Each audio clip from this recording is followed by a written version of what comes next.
24 नवंबर 2025 तर्जुमान काबिल लिसान अख्तर सानी आरिफ बिल्ला शेखुल हदीस शेखुल उलमा हज़रत मौलाना शाह अब्दुल मतीन बिन हुसैन साहिब दामद बरकातुहुमिर बादशाह अज़ीम शान इस्लाही बयान चारिया मदरसा हाटहाजारी चट्टग्राम। मेरे शेख मुर्शिद रूमी ज़माना लिसान अख्तर सानी शेखुल हदीस शेखुल उलमा हज़रत मौलाना शाह अब्दुल मतीन बिन हुसैन साहिब दामद बरकातुहुम जामिया इस्लामिया क़ासिमुल उलूम चारिया में तशरीफ़ आवरी पर अस्तर्फ मोहम्मद तौहीदुल इस्लाम खादिमुत तुलबा जामिया इस्लामिया भुजपुर एके अज़ मुहिब्बीन हज़रत वाला दामद बरकातुहुम। हर तरफ किया नूर ज़िया देख रहा हूँ, खुर्शीद हिदायत का समा देख रहा हूँ। हर तरफ किया नूर ज़िया देख रहा हूँ, खुर्शीद हिदायत का समा देख रहा हूँ। गुलशन में अभी अब्र सखा देख रहा हूँ, फूलों में अजब रंग अदा देख रहा हूँ, देख रहा हूँ। ऐ गुलशन क़ासिमी तुझे मरहबा बेशक, ऐ गुलशन क़ासिमी तुझे मरहबा बेशक। बेवक्त जुए बाद सबा देख रहा हूँ, खुर्शीद हिदायत का समा देख रहा हूँ। तशरीफ़ जो लाए है तुम्हारी अख्तर सानी, अख्तर का लिसा मर्द खुदा देख रहा हूँ, देख रहा हूँ। हर एक तेरे दीदार का मुश्ताक बना है, हर एक तेरे दीदार का मुश्ताक बना है। हर दिल को तेरे हक में फ़िदा देख रहा हूँ, खुर्शीद हिदायत का समा देख रहा हूँ। रफ्तारों में गुफ्तारों में अख्तर का नमूना, असलाफ का एक सैल रवा देख रहा हूँ, देख रहा हूँ। ईसारों में शफ़क़त में तेरी ज़ात की शाऔर, ईसारों में शफ़क़त में तेरी ज़ात की शाऔर। रुतबा को तेरे सबसे जुदा देख रहा हूँ, खुर्शीद हिदायत का समा देख रहा हूँ। जलवा से तेरी है दरुदी वारे दुर्खुशा, आमद से तेरी दिल को जला देख रहा हूँ, देख रहा हूँ। ये अब्र करम माहे आजम आरिफ बिल्ला, ये अब्र करम माहे आजम आरिफ बिल्ला। इखलास से दिल उनका बरा देख रहा हूँ, खुर्शीद हिदायत का समा देख रहा हूँ। अमराज जिगर का तू मसीहाए ज़माना, नुस्खों में तेरे दिल की शफा देख रहा हूँ, देख रहा हूँ। असलाफ के अखलाक शमायल से मुज़य्यन, तस्कीन दिलो जान को अब देख रहा हूँ, खुर्शीद हिदायत का समा देख रहा हूँ। डरते नहीं तौहीद अगर जाम है खाली, डरते नहीं तौहीद अगर जाम है खाली जब साक़ी इरफान हुदा दे के रहा हूँ लिल्लाहि हमी वक्त दुआ भूल न जाना मकबूल सदा तेरे दुआ दे के रहा हूँ खुर्शीद हिदायत का समा दे के रहा हूँ अख्तर का लिसा मर्द खुदा दे के रहा हूँ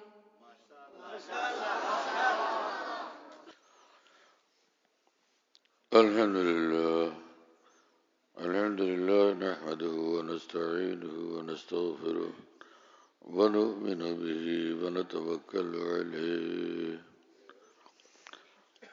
ونعوذ بالله من شرور أنفسنا ومن سيئات أعمالنا من يهده الله فلا مضل له ومن يضلله فلا هادي له ونشهد أن لا إله إلا الله وحده لا شريك له ونشهد أن سيدنا ونبينا ومولانا محمدا عبده ورسوله صلى الله تعالى عليه وعلى آله وأصحابه وبارك وسلم تسليما كثيرا أما بعد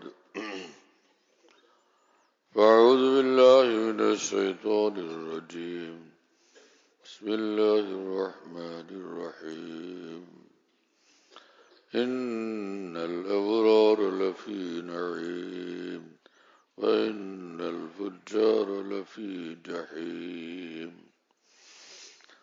صدق الله مولانا العظيم وقال رسول الله صلى الله تعالى عليه وسلم اتق المحارم تكن أعبد الناس وقال عليه الصلاة والسلام فقيه واحد أشد على الشيطان من 1000 عابد وقال عليه الصلاة والسلام أخلص دينك يكفك العمل القليل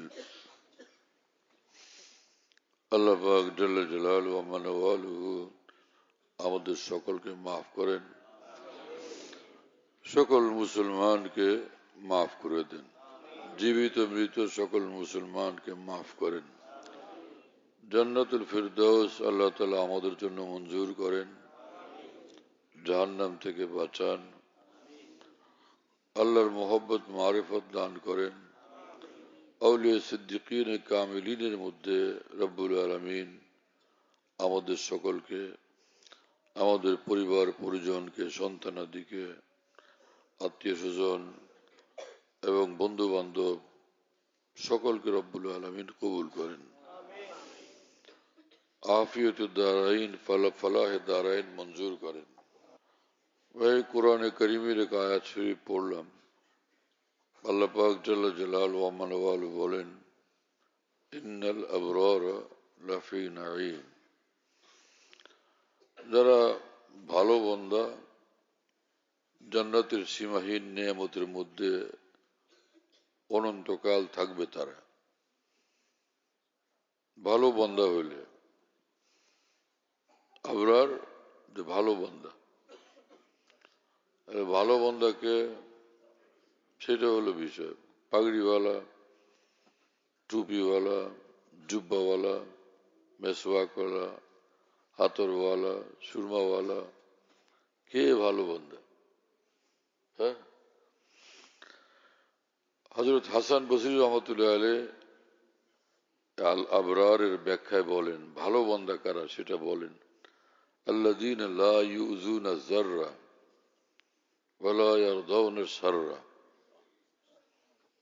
আল্লাযীনা লা ইউযুনা যাররা ওয়া লা ইয়ারদাউনা শাররা।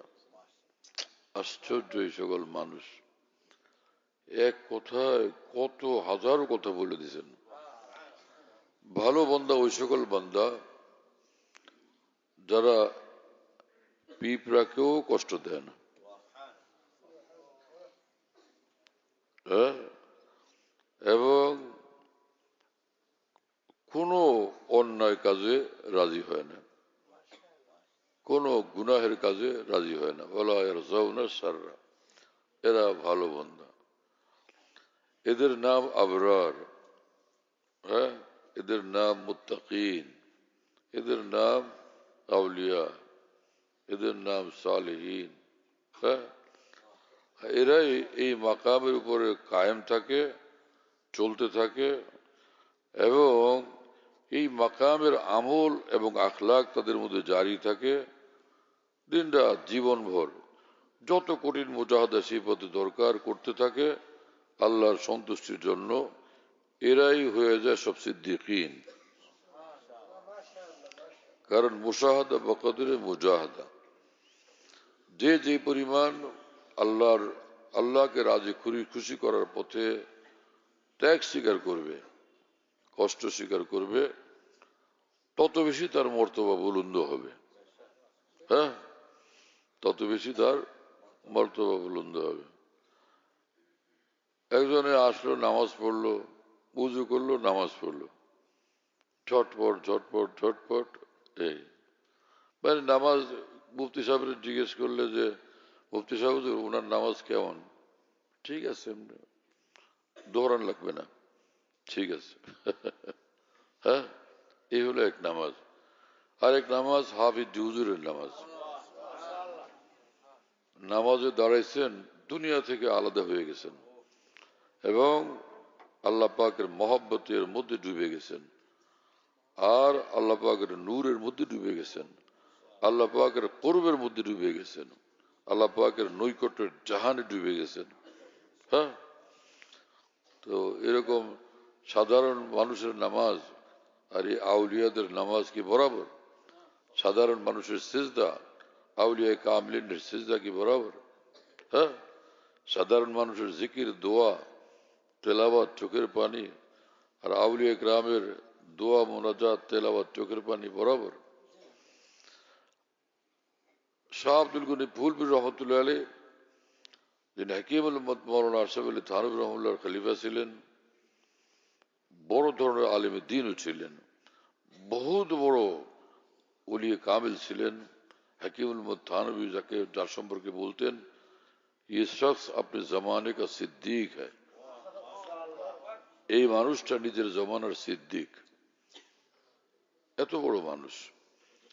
ভোর রাত্রে যখন তাহাজ্জুদের নামাজ পড়তেন, তারপর কোরআন শরীফ তেলাওয়াতে মশগুল হইতেন। কেউ নেই মসজিদে, শাহ আব্দুল গনি ফুলপুরি সাহেব আর আমার সাহেব পিছনে দূরে এক জায়গায় বসে দেখতেন খালি কি হইতেছে, কি করতেছেন তিনি, কেমনে নামাজ পড়তেছেন, কেমনে তেলাওয়াত করতেছেন। হযরত বলেন, আমি দূরে বসে বসে দেখতাম।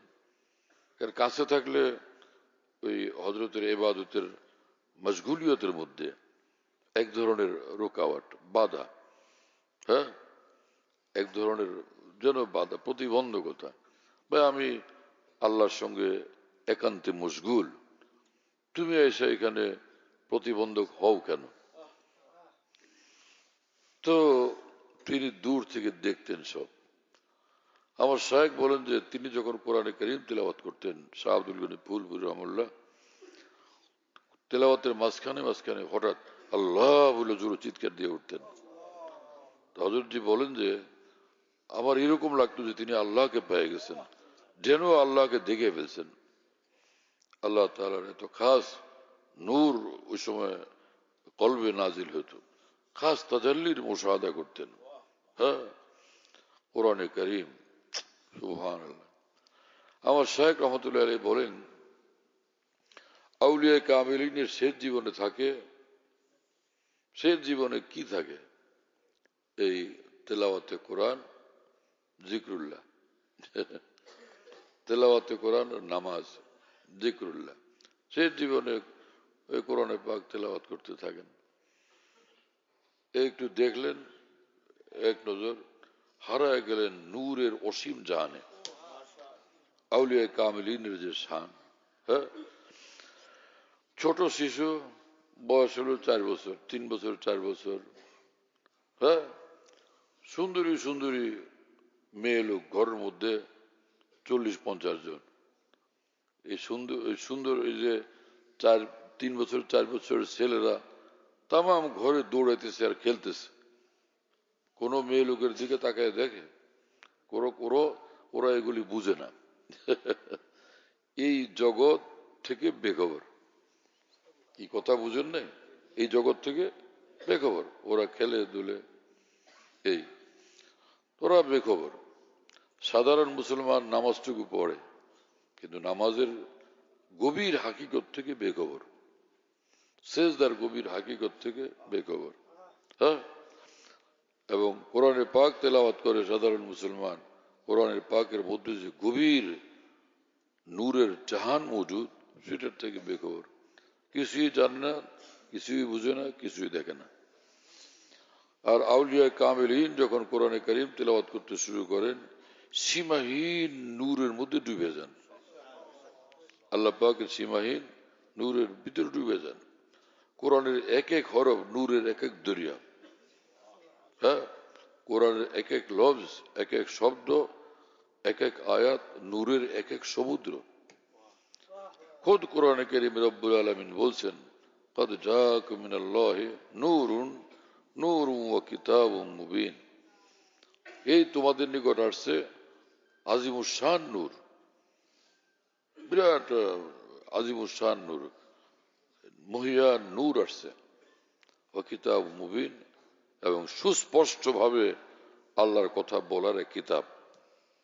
কিতাব মুবিন, সুস্পষ্ট ভাবে আল্লাহর দিকে ডাকার কিতাব, আল্লাহর কথা বলার কিতাব, সুস্পষ্ট ভাবে আল্লাহর মহব্বত মারিফত শিক্ষাদানের কিতাব, সুস্পষ্ট ভাবে আল্লাহ পাকের আদেশ নিষেধ বলার কিতাব, আল্লাহর পছন্দ অপছন্দ বুঝাইয়া দেওয়ার কিতাব, কিতাব মুবিন।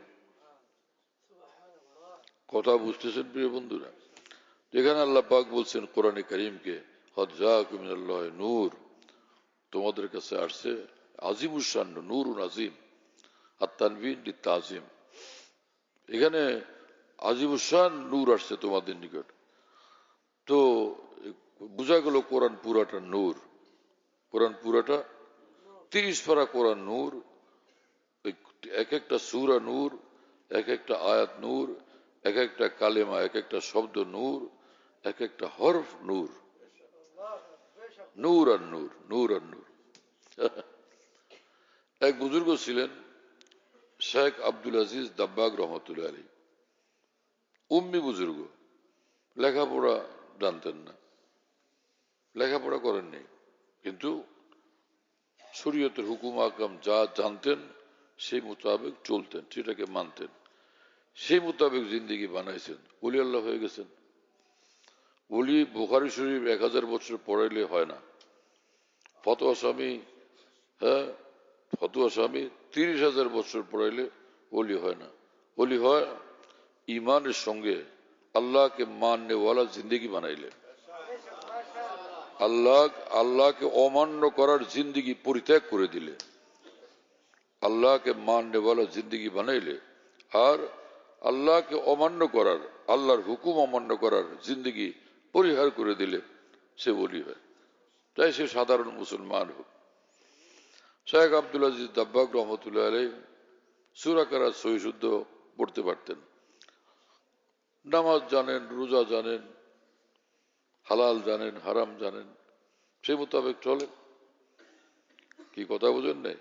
আল্লাযীনা আমানু ওয়া কানু ইয়াত্তাকুন। রব্বুল আলামিন বলেন, যার সিনাতে ঈমান আছে আর দিন রাত 24 ঘন্টা সব সময় সে গুনাহের কাজ থেকে বিরত থাকে, আমার অসন্তুষ্টির রাস্তা থেকে বিরত থাকে, সে ওলি, সে ওলি। রাসূল আকরাম সাল্লাল্লাহু আলাইহি ওয়াসাল্লাম বলছেন, যে ওলি হয় তার চেহারাতে এই পরিমাণ নূর ঝলমল করতে থাকে যে তার চেহারা দেখলে মানুষ আল্লাহর দিকে আকৃষ্ট হয়, আল্লাহর দিকে দৌড়ায়, আল্লাহকে তালাশ করে, আল্লাহকে খুঁজে, আল্লাহর কথা মনে হয়। আল্লাহ দিন ইযা রুউ যুকিরাল্লাহ।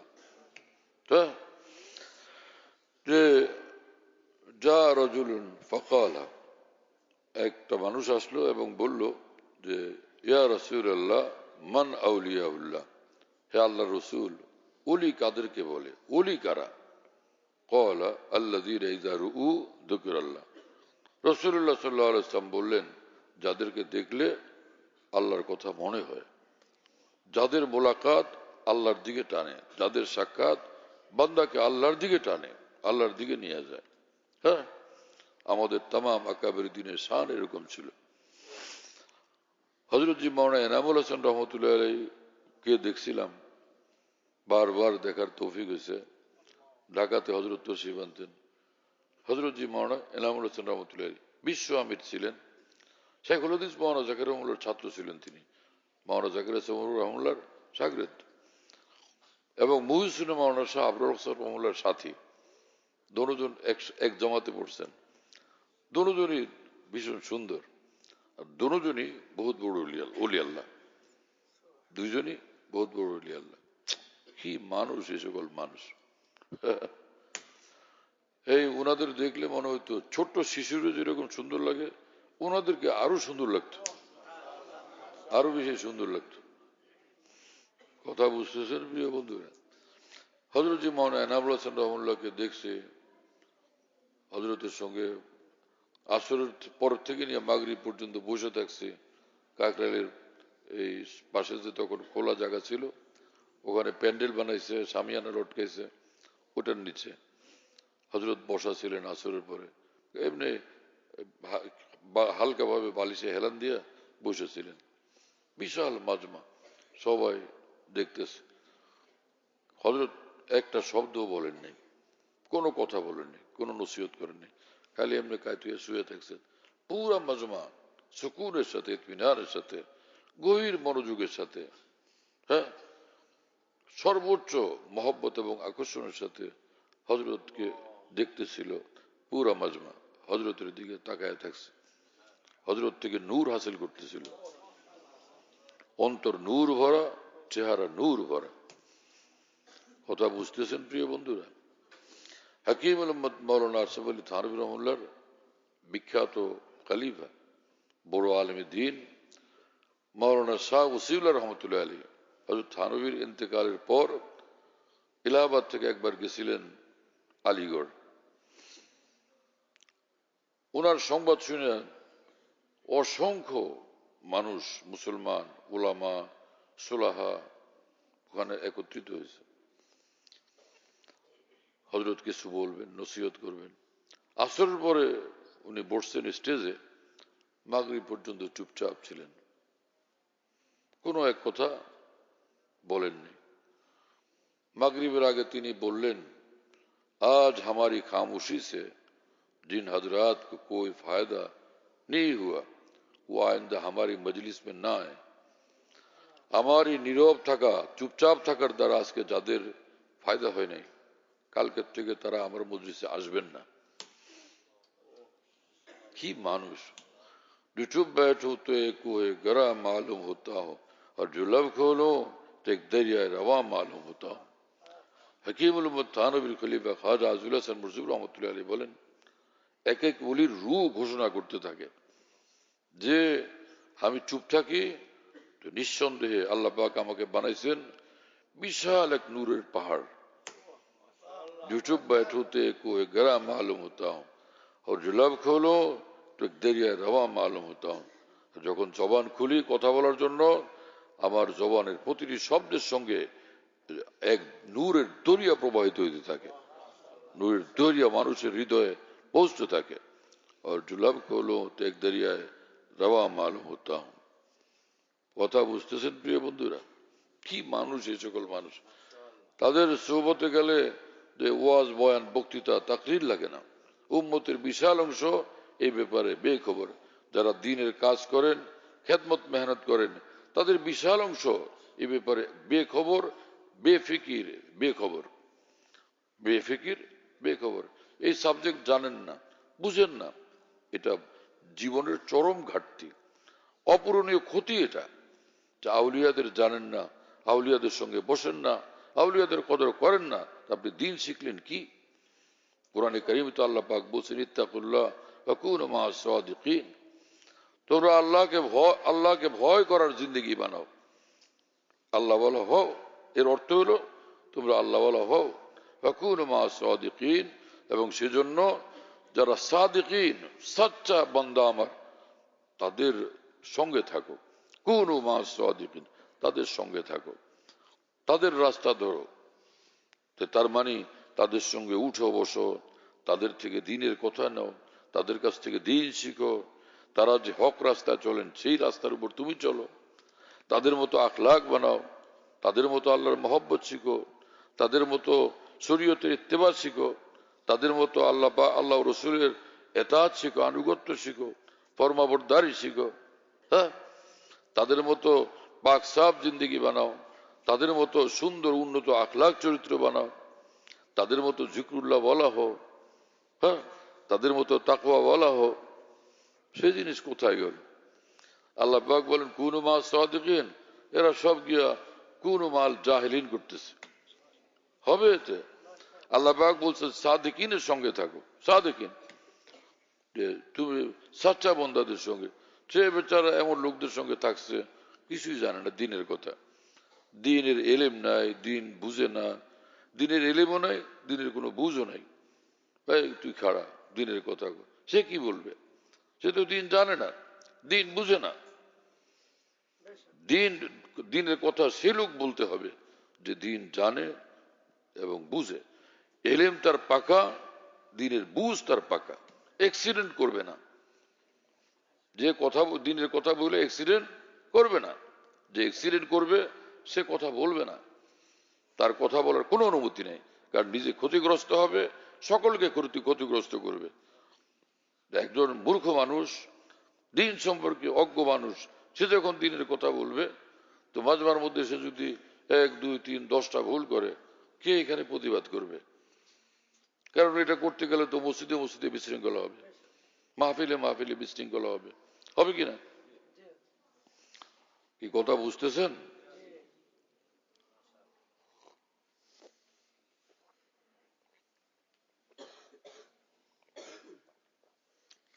দ্বীনের ইলম অর্জন দুই ভাবে। একটা হলো এতটা ইলম অর্জন করা, পাকা আলেম হয়ে যাওয়া, মজবুত আলেম হয়ে যাওয়া, ব্যাপক ইলম সমৃদ্ধ আলেম দ্বীন হয়ে যাওয়া। এটার জন্য মাদ্রাসার যে নিসাব আছে, সিলেবাস আছে, সেটা পড়তে হবে। তখন সে ভালো আলেম হওয়ার পথ পাবে।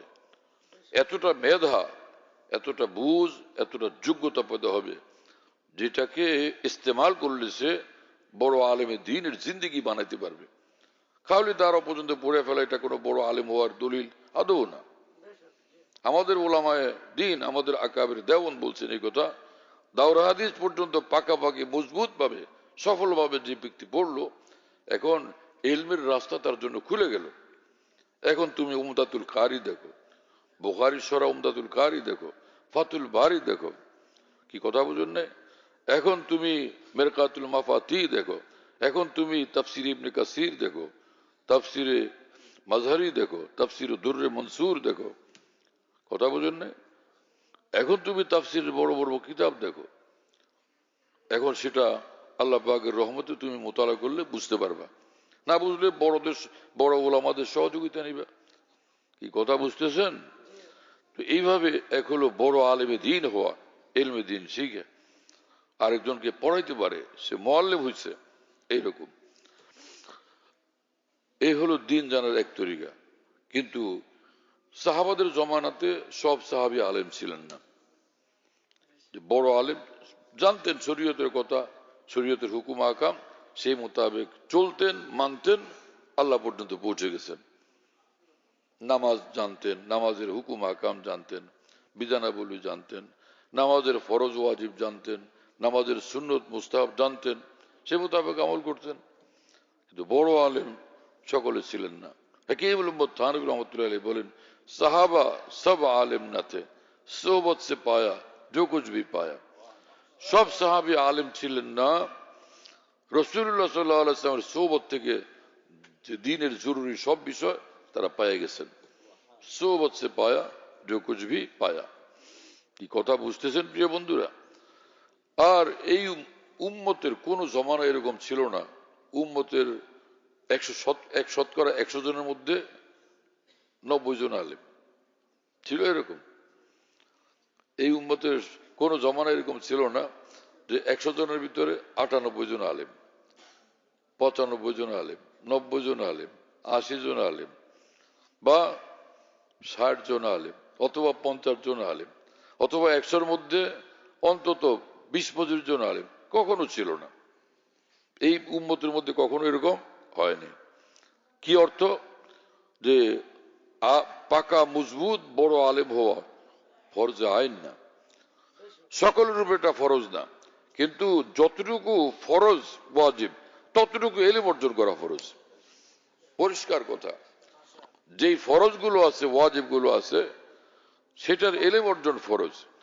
আর যতগুলো গুনাহ আছে সেগুলো জানা যে এগুলো গুনাহের কাজ এটাও ফরজ, কারণ গুনাহতে লিপ্ত হওয়া তো হারাম। কি কথা বুঝেন নাই? সে হারাম থেকে বাঁচতে হবে, এজন্য সে কি কি হারাম কাজ সেগুলো জানা ফরজ, যাতে তার থেকে সে বাঁচে থাকতে পারে। কি কথা বুঝতেছেন? সব ইলম অর্জন উম্মতের প্রত্যেকের জন্য ফরজ না।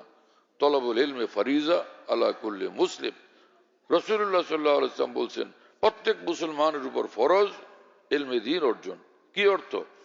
ফরজ পরিমাণ ইলম অর্জন ফরজ।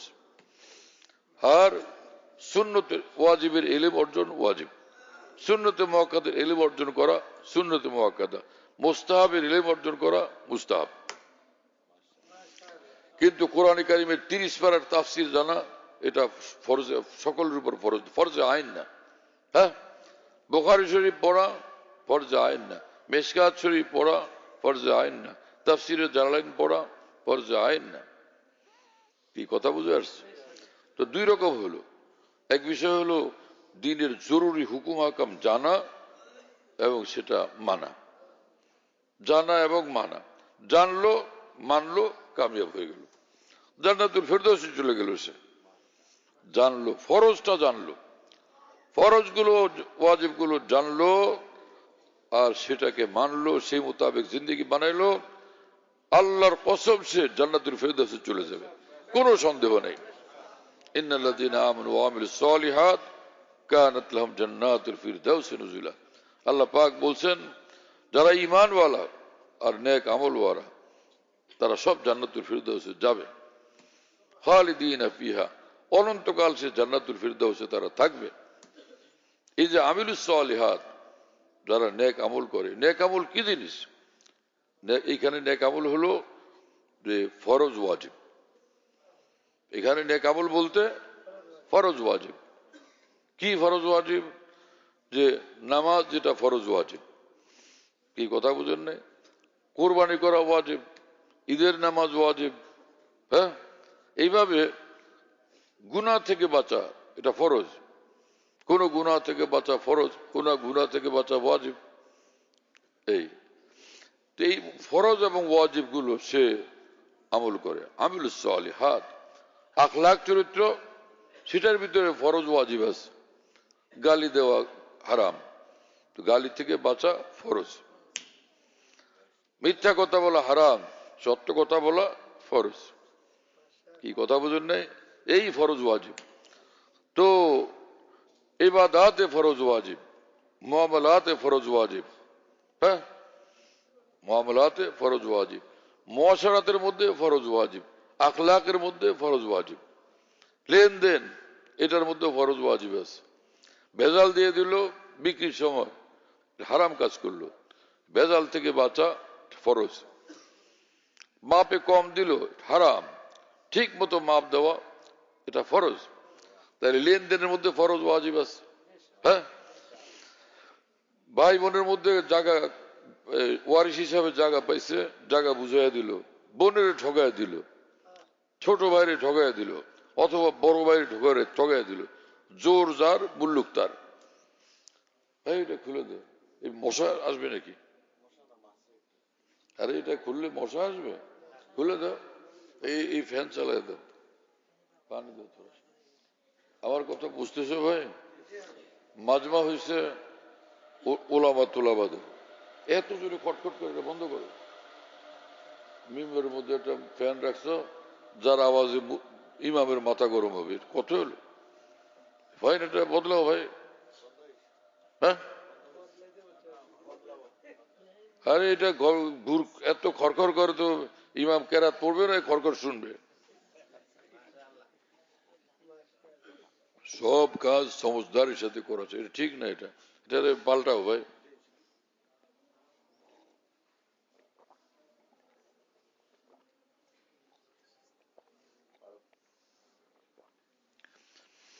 তো কি হলো, এরকম মুআমালাত, লেনদেন, সেটার মধ্যে ফরজ ওয়াজিব আছে, আছে না?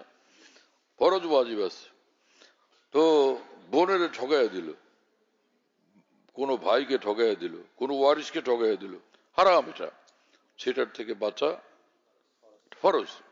তো লেনদেনের মধ্যে ফরজ ওয়াজিব আছে না? লেনদেনে ফরজ ওয়াজিব। বেচা কেনার এক পদ্ধতি হারাম, আরেক পদ্ধতি জায়েজ।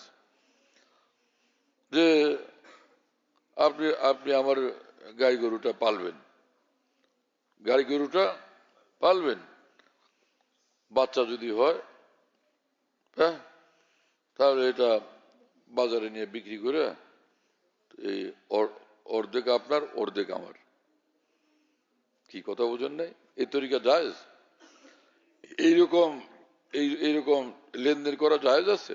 তো বিলকুল হারাম, জায়েজ নেই। অথচ এটা সারা দেশে চালু আছে। ছাগল দিলাম বর্গা, যদি 4টা বাচ্চা হয় সমান সমান, দুইজনে দুইটা দুইটা নিব। 3টা হলে একটা আপনার একটা আমার, আর একটা বাজারে বিক্রি করে পয়সা ভাগ করে নেব। এই পদ্ধতি জায়েজ তো নেই। কি কথা বুঝে আসছে? হ্যাঁ। তো লেনদেনের মধ্যে হালাল হারাম আছে। তো হারাম থেকে বাঁচা ফরজ, হালাল তরিকার উপর চলতে হবে, হারাম থেকে বাঁচতে হবে। হ্যাঁ, এদিক ঘুরে জাযাকাল্লাহ, শাবাশ শাবাশ, মাশাআল্লাহ। হ্যাঁ, এদিক দিয়ে তো ঘুরে, বহুত বহুত জাযাকাল্লাহ ভাই। আচ্ছা মানুষ, ওর নাম আসিফ। হ্যাঁ, আগে গোলমাল করছে, এখন আসিফ হয়েছে। আমি কত বছর থেকে আসি, এতদিন ছিল নুরুদ্দিন। সেদিন হাটাজারিতে গেলাম, আমি বললাম যে নুরুদ্দিন আসছে, কেউ চিনে না। পরে বলো যে আসিফের কথা বলেন, ওইগুলো আসিফ হলো কবে? অথচ আসিফ ওরা আমার কাছে বানিয়েছে নুরুদ্দিন। কত হলো? যে নামে তোমার চিনে সবাই, সেটা বলো না কেন আগে? ওয়াজ করো না, বসো। মামারা চিনে, খালুরা চিনে, সবাই যে নামে চিনে সেটা বলবা। এটা কি মামা বাড়ি? তো এবাদতের মধ্যে ফরজ ওয়াজিব, হ্যাঁ, লেনদেনের মধ্যে ফরজ ওয়াজিব, সবটা মানতে হবে আল্লাহকে রাজি করার জন্য। যেটা জায়েজ সেটা করব, বেচা কেনার মধ্যে যেটা জায়েজ সেটা করব, যেটা না জায়েজ সেটা করব না। আহাল্লাহুল বাইয়া হাররামা রিবা। আল্লাহ পাক কোরআন শরীফে বলছেন, বেচা কিনা আল্লাহ হালাল করছেন, এটা করো, আমি খুশি, আমি খুশি হয়ে যাব। এবং সুদকে আল্লাহ পাক হারাম করছেন। রাসূলুল্লাহ সাল্লাল্লাহু আলাইহি ওয়াসাল্লামের হাদিস শরীফ, হ্যাঁ, যে রসুল পাক লানা রাসূলুল্লাহ সাল্লাল্লাহু আলাইহি ওয়াসাল্লাম আল ওয়াসিলাত ওয়াল মুস্তাওসিলাত ওয়াল ওয়াশিমাত ওয়াল মুস্তাওশিমাত, হ্যাঁ, ও আকিল রিবা ও মুকিলাহু ও শাহিদাইহি ও কাতিবাহু ও লানা আল মুসাব্বির। রাসূলুল্লাহ সাল্লাল্লাহু আলাইহি ওয়াসাল্লাম কতগুলো মানুষের উপর লানত করছেন, যে যে সুদ খায়, যে সুদ দেয়, যে সুদের কথা লেখে, সুদের সাক্ষী হয়, সকলের উপর লানত। এবং যারা প্রাণীর ছবি তুলে, মানুষের ছবি বানায়, সব ছবি, যে কোনো ছবি বানায়, প্রাণীর ছবি, তো তার উপরে আল্লাহ রাসূল সাল্লাল্লাহু আলাইহি ওয়াসাল্লাম লানত করছেন। এগুলো সবগুলোর উপর লানত নাজিল হোক, নাউযুবিল্লাহি তাআলা মিন যালিক। এখন লোকেরা সব মুসলমান ছবি তুলে, হুজুররা ছবি তুলে, পীর সাহেবরা ছবি তুলে, ছবির এত বেপরোয়া, এত দুঃসাহসী, হ্যাঁ, যে ছবি তোলার যন্ত্রপাতি রাহবরে মিল্লতরা সাথে নিয়ে ঘুরেন, এগুলো রাহবরে মিল্লত হওয়ার এটা উসুল। আপনি লোকদেরকে সুন্নত শিখাবেন, দিন শিখাবেন, শরীয়ত শিখাবেন, জিকরুল্লাহ শিখাবেন, আল্লাহর দিকে টানবেন। আর সে আপনি যন্ত্রপাতি নিয়ে ছবি তুলে মানুষদেরকে দিন থেকে দূরে সরাইতেছেন, এটা তো ঠিক না। ভয় করা উচিত আল্লাহকে। হ্যাঁ, রাসূলুল্লাহ সাল্লাল্লাহু আলাইহি ওয়াসাল্লাম যে জিনিসকে লানতের জিনিস বলছেন সেটাকে আপনি জায়েজ বলেন। আবার ইলেকশন করবেন এবং সংসদে গিয়ে ইসলামী হুকুমত বাস্তবায়ন করবেন বা ইসলামের বিধান জারির চেষ্টা করবেন, সেজন্য আপনি ইলেকশন ভোট করবেন। ভোট আপনার ছবি তুলে পোস্টার বানাইছেন, তো হারাম কাজ করছেন আপনি। হারামে লিপ্ত হয়ে ইসলাম জিন্দা হয়? হ্যাঁ, হারামের দ্বারা দিন জিন্দা হয়। তো এরকম হলো যে যে সংসদে যাইতে হলে শুয়োরও খাওয়া লাগবে, আর নাহলে সংসদ, কোন দেশের সংসদ যদি এরকম হয়, এখানে সংসদে খানা দিবে শুয়োরের গোশত, বাধ্যতামূলক খাওয়া লাগবে। তো বলে আমি সেখানে ইসলাম চিন্তা করতে যাই, ইসলাম চিন্তা কি শুয়োরের গোশত খাওয়া করে? তো শুয়োরের গোশত হারাম, যে ছবি তোলাও তো হারাম। ছবি তুললেন কেন আপনি? হ্যাঁ, কিছু কিছু হুজুর ডিজিটাল ছবির ব্যাপারে বলেন, একটু ঢিলামি করেন, শিথিলতা করেন কিছু কিছু হুজুর, কিন্তু প্রিন্টেড ছবি, ছাপানো ছবি উম্মতের সকল উলামাদের নিকট হারাম। তা আপনারা সেটা করতেছেন কিসের জন্য? কোন সাহসে? আল্লাহর ভয় অন্তরে নাই, দ্বীনের আজমত অন্তরে নেই। হাকিমুল উম্মত মাওলানা আসিফ আলী থানভী রহমতুল্লাহ আলাইহি বলেন, আল্লাহর দ্বীনের আজমত আর আউলিয়া ইকরামের মহব্বত যার দিলে থাকবে, নিশ্চয়ই এই দুই জিনিস তাকে কামিয়াব বানাবে। দ্বীনের আজমত, আউলিয়া ইকরামের মহব্বত। হ্যাঁ, দ্বীনের আজমত, আউলিয়া ইকরামের মহব্বত অন্তরে থাকলে এটা তাকে কামিয়াব বানাবে। হযরত হাকিমুল উম্মতের ভাষায়, जिसके दिल में दीन की आजमत हो और अहलुल्लाह की मोहब्बत हो, ये जरूर रंग लाती है। এটার সুফল পাবেই সে, জীবনে এটার প্রতিফলন ঘটবেই তার। কি কথা বুঝতেছেন? কিসের জন্য একটা এমপির পোস্ট পাওয়ার জন্য, একটা চেয়ারম্যানের পদ পাওয়ার জন্য আপনি শরীয়তকে পদদলিত করলেন, শরীয়তের বিধানকে পদদলিত করলেন? আপনি কিসের দিনের খাদেম? আপনি তো নফসের খেদমত করতেছেন। যারা যারা ইলেকশন করে ইসলামপন্থীরা, এদের কামরার মধ্যে বসে বসে হুজুররা আলাপ করে, ছবি টবি পোস্টারে দেওয়া টেওয়া, এই বড় বড় হুজুর এক একজন। ওর ভিতরে একজন আলেম উঠা বললেন যে না, আমরা ইসলামের প্রতিনিধিত্ব করব। তো ছবি তো ইসলামের প্রতিনিধিত্ব না, ইসলামের প্রতিনিধিত্ব নয়, এজন্য এটাকে আমাদের পরিহার করে চলতে হবে। অন্যেরা জোশের সাথে বলবে শাবাশ মাশাআল্লাহ ঠিক বলছেন, এরকম মাজমায় বলে না, শাবাশ ঠিক আছে। কিন্তু এইটা যখন আলোচনা হলো সবাই চুপচাপ। মানে সবগুলো ইমান এই মজবুত না হালকা, ইমান কমজোর এবং দুর্বল। এইরকম দুর্বল কমজোর টলটলয়মান ইমান নিয়ে সংসদে গিয়া ইসলাম কিভাবে চিন্তা করবেন আপনারা? ইসলাম তো তখন জিন্দা হবে আপনাদের দ্বারা সংসদে এবং রাষ্ট্রীয়ভাবে, যখন আপনার দিন 100 ভাগ মজবুত হবে, পাকা হবে। আলী রাদিয়াল্লাহু তাআলা যেমন যে যুদ্ধের ময়দানে গিয়ে বলছিলেন, চিনো আমাকে, আমি কে? আনাল্লাযী সাম্মাতনি উম্মি হায়দারা কালাইসিল গাবাতে কারিহুন মনজারা। আমি সেই মানুষ, জন্মের পরে আমি বাচ্চা, তখনই আমার মা বলছেন এটা হায়দর, এটা সিংহ। যার জন্মের পরে সে সিংহ, এখন সে কি? তোমরা এখনো মনে করো না যে আমি সে বাচ্চা সিংহ। কালাইসিল গাবাতে, সে জঙ্গলের ভিতরে যে সিংহ থাকে, আজকে দেখো আমি সেই রকম একজন। এরপরও সন্দেহ করো কিনা, আবার কি বলে না বলে, বলে কি মানুষ সে সিংহ। বললেন যে কারিহুন মঞ্জরা, দেখলে ভয়ে কম্পমান হয়ে যাবে, ভয়ঙ্কর আমি।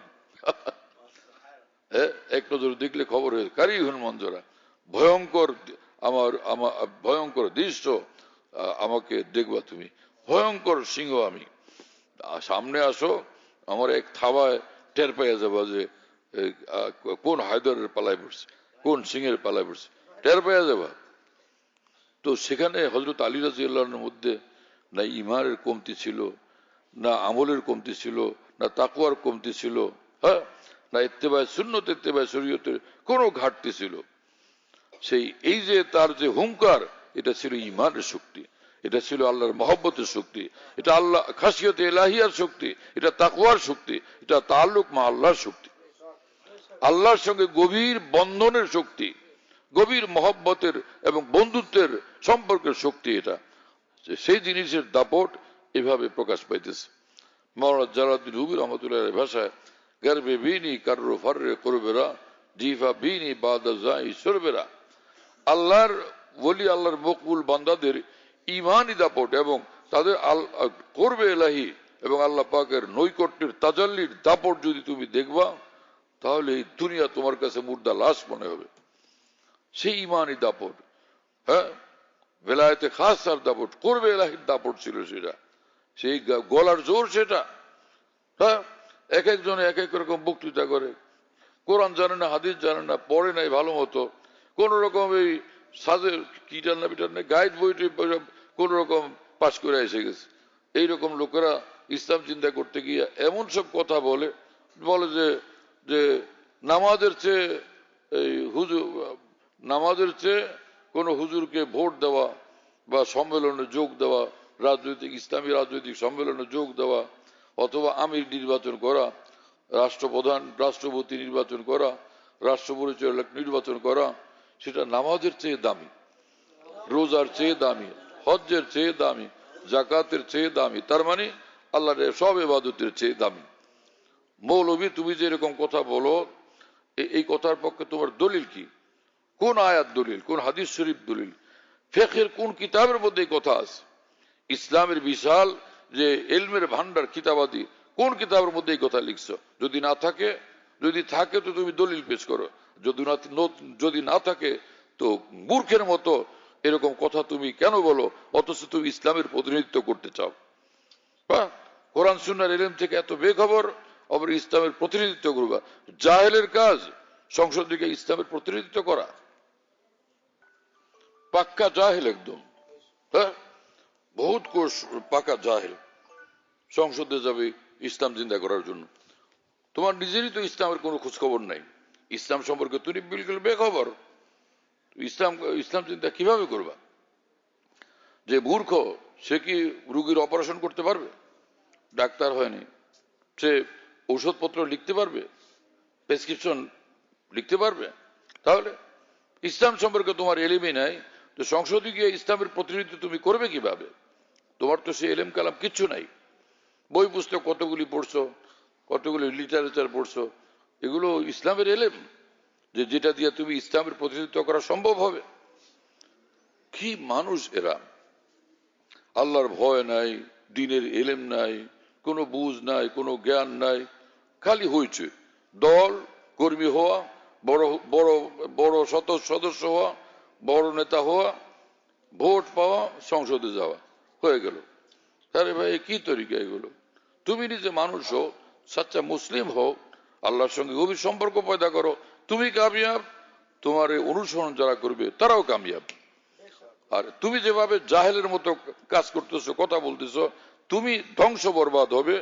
এই মুসলমানদেরকেও, উম্মতকেও তুমি ধ্বংস এবং বরবাদ করবে। এইরকম কথা তুমি মুসলমান কিভাবে বলতে পারতেছো? ইসলামের মধ্যে ইমানের পরে সবচেয়ে ঊর্ধ্বে হলো নামাজ। যারা এগুলো উল্টাপাল্টা বলে যে রাসূলুল্লাহ সাল্লাল্লাহু আলাইহি ওয়াসাল্লাম সাহাবায়ে কেরাম জিহাদের জন্য নামাজ বাদ দিয়ে দিয়েছেন, এজন্য জিহাদের চেয়ে নামাজ ঊর্ধ্বে। আরে ভাই, যে ওমর রাদিয়াল্লাহু তাআলা আনহু যখন সে খন্দকের যুদ্ধে নামাজ ছুটলো, ওমর রাদিয়াল্লাহু তাআলা আনহু ভীষণ কষ্ট পাইলেন এবং বললেন যে আল্লাহ যেন ওদের ঘর বাড়ি ধ্বংস করে দেয়, যে ওরা আমাদের নামাজ নষ্ট করছে। হ্যাঁ, রাসূল পাক সাল্লাল্লাহু আলাইহি ওয়াসাল্লাম বদদোয়া করলেন যে আয় আল্লাহ, ওরা আমাদের নামাজ নষ্ট করছে, আপনি ওদের ঘর বাড়িতে আগুন দিয়ে ধ্বংস করে দেন, আগুন জ্বালায় দেন। তো নামাজকে ত্যাগ করলেন না নামাজ ছুটে গেছে? কোনটা? জেহাদের কারণে নামাজ ত্যাগ করলেন না নামাজ ছুটে গেছে? আর জেহাদের অবস্থাতেই নামাজের জন্য, তাও জামাতের সাথে নামাজের জন্য আল্লাহ পাক কোরআনে বিধান নাজিল করছেন যে আপনার সাহাবীরা যদি এরকম হয়, আপনার পিছনেই তারা নামাজ পড়বেন আপনার ইমামতিতেই, তাহলে নামাজ 2 রাকাত। হ্যাঁ, তো কিভাবে কি হবে? এক গ্রুপ আসুক, 1 রাকাত আপনার পিছনে পড়ে যাক, পরে চলে যাবে, আরেক গ্রুপ আসুক, তারা আপনার পিছনে এসে বাকি 1 রাকাত পড়লো, আপনার 2 রাকাত শেষ, আপনি সালাম দিয়ে দিলেন, সালাম ফিরিয়ে দিলেন, তাই না? কথা যদি নামাজ 2 রাকাতের হয় সেটা বললাম। আচ্ছা, আর ওই যে বাকি আরেক গ্রুপ রয়েছে 1 রাকাত পড়ে গেছে, তারা গিয়া তারে বাকি 1 রাকাত তারা নিজেরা পড়ে নিল, আপনার সঙ্গে তবুও জামাতে কিছু শরিক থাকলো। যুদ্ধের ময়দানের জন্য কোরআনে কারীমের মধ্যে রব্বুল আলামিন নামাজের বিধান নাজিল করছেন। এটা কি নামাজের চেয়ে জিহাদ বড় সেটা বোঝা গেল, না জিহাদের চেয়ে নামাজ বড় সেটা বোঝা গেল? এরা তো এইরকম ইসলামওয়ালা, এরা ওই বাইতুল মোকাররমে একটা সম্মেলনও যদি করে ইসলাম চিন্তা করার জন্য, ওরা মনে করে এই জন্য নামাজ ছুটে গেলে অসুবিধা নেই। এটা ইসলাম চিন্তা করার জন্য আমাদের সম্মেলন, এই সম্মেলন নামাজের চেয়ে ঊর্ধ্বে। এবং মিছিল করলাম ইসলামের জন্য, সেই মিছিল নামাজের চেয়ে ঊর্ধ্বে। ওরা এই ইসলাম শিখছে। হ্যাঁ, কোন মূর্খের কাছ থেকে ওরা ইসলাম শিখছে কি জানে, কোন জাহেলের কাছ থেকে ইসলাম শিখছে। এগুলো ইসলামের কথাবার্তা। কোথায় পাইছো তোমরা এই সকল, যে সম্মেলন তোমার নামাজের চেয়ে বড়, তোমার মিছিল নামাজের চেয়ে বড়? হ্যাঁ, এইরকম যদি তোমাদের ঈমান আকীদা হয়, জাহান্নাম ছাড়া কোনো রাস্তা নেই, জাহান্নাম ছাড়া কোনো রাস্তা নেই। নিজের মন মতো ইসলাম যদি ফলো করো, এই ইসলাম তোমার মন মতো ইসলাম, তোমার খায়সাতওয়ালা ইসলাম, এটা তোমাকে সোজা জাহান্নামে পৌঁছাবে। আর যে ইসলাম মুহাম্মদুর রাসূলুল্লাহ সাল্লাল্লাহু আলাইহি ওয়াসাল্লাম দিয়ে গেছেন, এবং যে ইসলামের ব্যাখ্যা দিয়েছেন পৃথিবীর শ্রেষ্ঠ আইম্মায়ে দ্বীন, হ্যাঁ, সেই আইম্মায়ে দ্বীন ফুকাহায়ে উম্মতের ব্যাখ্যার আলোকে যদি তুমি আমি ইসলাম ফলো করি, ইনশাআল্লাহ আমরা সব নিঃসন্দেহে জান্নাতুল ফিরদাউসে যাব। আর কোন দিক যাবা সেটা ঠিক করো মিয়া। জাহেলের চরম একেবারে, এক এক দিন এক এক কথা বলে নিজের অজ্ঞতা এমন ভাবে প্রকাশ পায় যে দুনিয়া টের পায়, সকলে খবর পেয়ে যায়। আল্লাহ তাআলা আমাদের বড় উলামায়ে দ্বীনকে উচ্চ মর্যাদা দেন, তাদের হায়াতে বরকত দেন। আর সাহসী উলামায়ে কেরাম এখনো আমাদের মধ্যে আছেন, আল্লাহ পাক আমাদেরকে দিয়েছেন, যারা এই বাতিলের বিরুদ্ধে সিংহের মতো গর্জন করতে থাকেন, কারো কোনো পরোয়া করেন না। আল্লাহ তাদের হায়াতে বরকত দেন, তাদের গর্জনকে আরো তেজস্বী বানায় দেন, যাতে বাতিল একদম চুরমার হয়ে যায়, চূর্ণ বিচূর্ণ হয়ে যায়, একদম বাতিলের বোধ ঘটে যায়। ইসলামের নামে সে জাহেলিয়তের কথাবার্তা এগুলো। হ্যাঁ, কি বলতেছিলাম মাওলানা? আরে ভাই সেটা তো আছে, এদিকে কোথায় গেছিলাম? আল্লাহ তাআলা আমাদেরকে দ্বীনের বুঝ দান করেন। দ্বীনের বুঝ কোন কামেল আল্লাহওয়ালার সোহবত থেকে নসিব হয়। নবীর সোহবত থেকে সাহাবায়ে কেরামের মধ্যে দ্বীনের বুঝ আসছে, শুনতেছেন আপনারা? না কোন জাহেলের সোহবত থেকে দ্বীনের বুঝ কোথায় আসছে? নবীর সোহবত থেকে। নবীর সোহবত থেকে সাহাবায়ে কেরামের মধ্যে দ্বীনের ইলম আসছে, দ্বীনের বুঝ আসছে। হ্যাঁ, নবীর নিকট আসমান থেকে ইলম আসতো, সে ইলম নবী বিতরণ করতেন। ইন্নামা আনা কাসিম আল্লাহু ইউতি, আল্লাহ আমাকে দেন, আমি তোমাদেরকে দিই। আল্লাহ তিনি সমস্ত ইলম আল্লাহ পাকের। আল্লাহ পাক সব ইলম আল্লাহর। আল্লাহ পাক নিজের ইলম থেকে আমাকে ইলম দেন, আমি রসুল, আমি তোমাদেরকে সেটা বিতরণ করি। তো রসুল কি আলেম না গায়রে আলেম? রসুল আসমানি ইলমের আলেম, সেই যার নিকট ইলমের মহাসমুদ্র, সেখান থেকে তিনি ইলম দিতেন এবং সেই ইলমের আলোকে দ্বীন শিক্ষা দিতেন। এতে প্রমাণিত হলো যিনি দ্বীন শিক্ষা দিবেন তার নিকট ইলম থাকতে হবে এবং তার মধ্যে দ্বীন থাকতে হবে। রসুল ইলম শিক্ষা দেন নামাজের, আবার তিনি নামাজ পড়েন। রসুল ইলম শিক্ষা দেন রুকু করার, সেজদা করার, আত্তাহিয়াত পড়ার, দোয়া কুনুত পড়ার, ইলম শিক্ষা দেন রসুল। সে নামাজ পড়ে দেখা হয়ে দেন এবং বলেন যে সল্লু কামা রাআইতুমুনি উসাল্লি, তোমরা আমি যেরকম নামাজ পড়ি সেটার অনুসরণে তোমরা নামাজ পড়বা। এই কথা বলছেন রাসূলুল্লাহ সাল্লাল্লাহু আলাইহি ওয়াসাল্লাম। সাহাবায়ে কেরাম রাসূলুল্লাহ সাল্লাল্লাহু আলাইহি ওয়াসাল্লাম থেকে নামাজের ইলম এবং নামাজের ফুল স্ট্রাকচার এটাকে অর্জন করছেন। পুরো নামাজের সিস্টেম, নামাজের পদ্ধতি, নামাজের পূর্ণ বডি রাসূলুল্লাহ সাল্লাল্লাহু আলাইহি ওয়াসাল্লাম থেকে তারা নিছেন। ফের রাসূলুল্লাহ সাল্লাল্লাহু আলাইহি ওয়াসাল্লাম থেকে সাহাবায়ে কেরাম নিছেন কামিল দ্বীন নিছেন। সাহাবায়ে কেরাম আবার, কারা তোমরা কথা বলো ভাই, ছেলেরা এখানে বসে বসে কিসের কথা বলে এরা?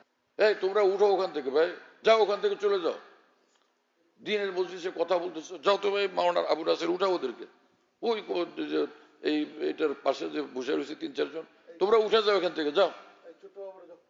চোরটা কোথায়? আমি একদম ওই পাশে যে বড় বড় 3-4 জন শেষ মাথায়, উঠাও এদেরকে, তোমরা যাও ভাই, তোমরা উঠে চলে যাও। সীমা লঙ্ঘন করতেছো আমি এখানে বসে বসে, তোমাদের আওয়াজে আমার ডিস্টার্ব হইতেছে, এত বেয়াদবি করো কেন এখানে বসে বসে? দিনের মজলিস, এখানে মিটিং করতে আসছো, সালিসি করতে আসছো, বাইরে যাও তোমরা এখান থেকে, বসলে এখানে আদবের সঙ্গে বসো।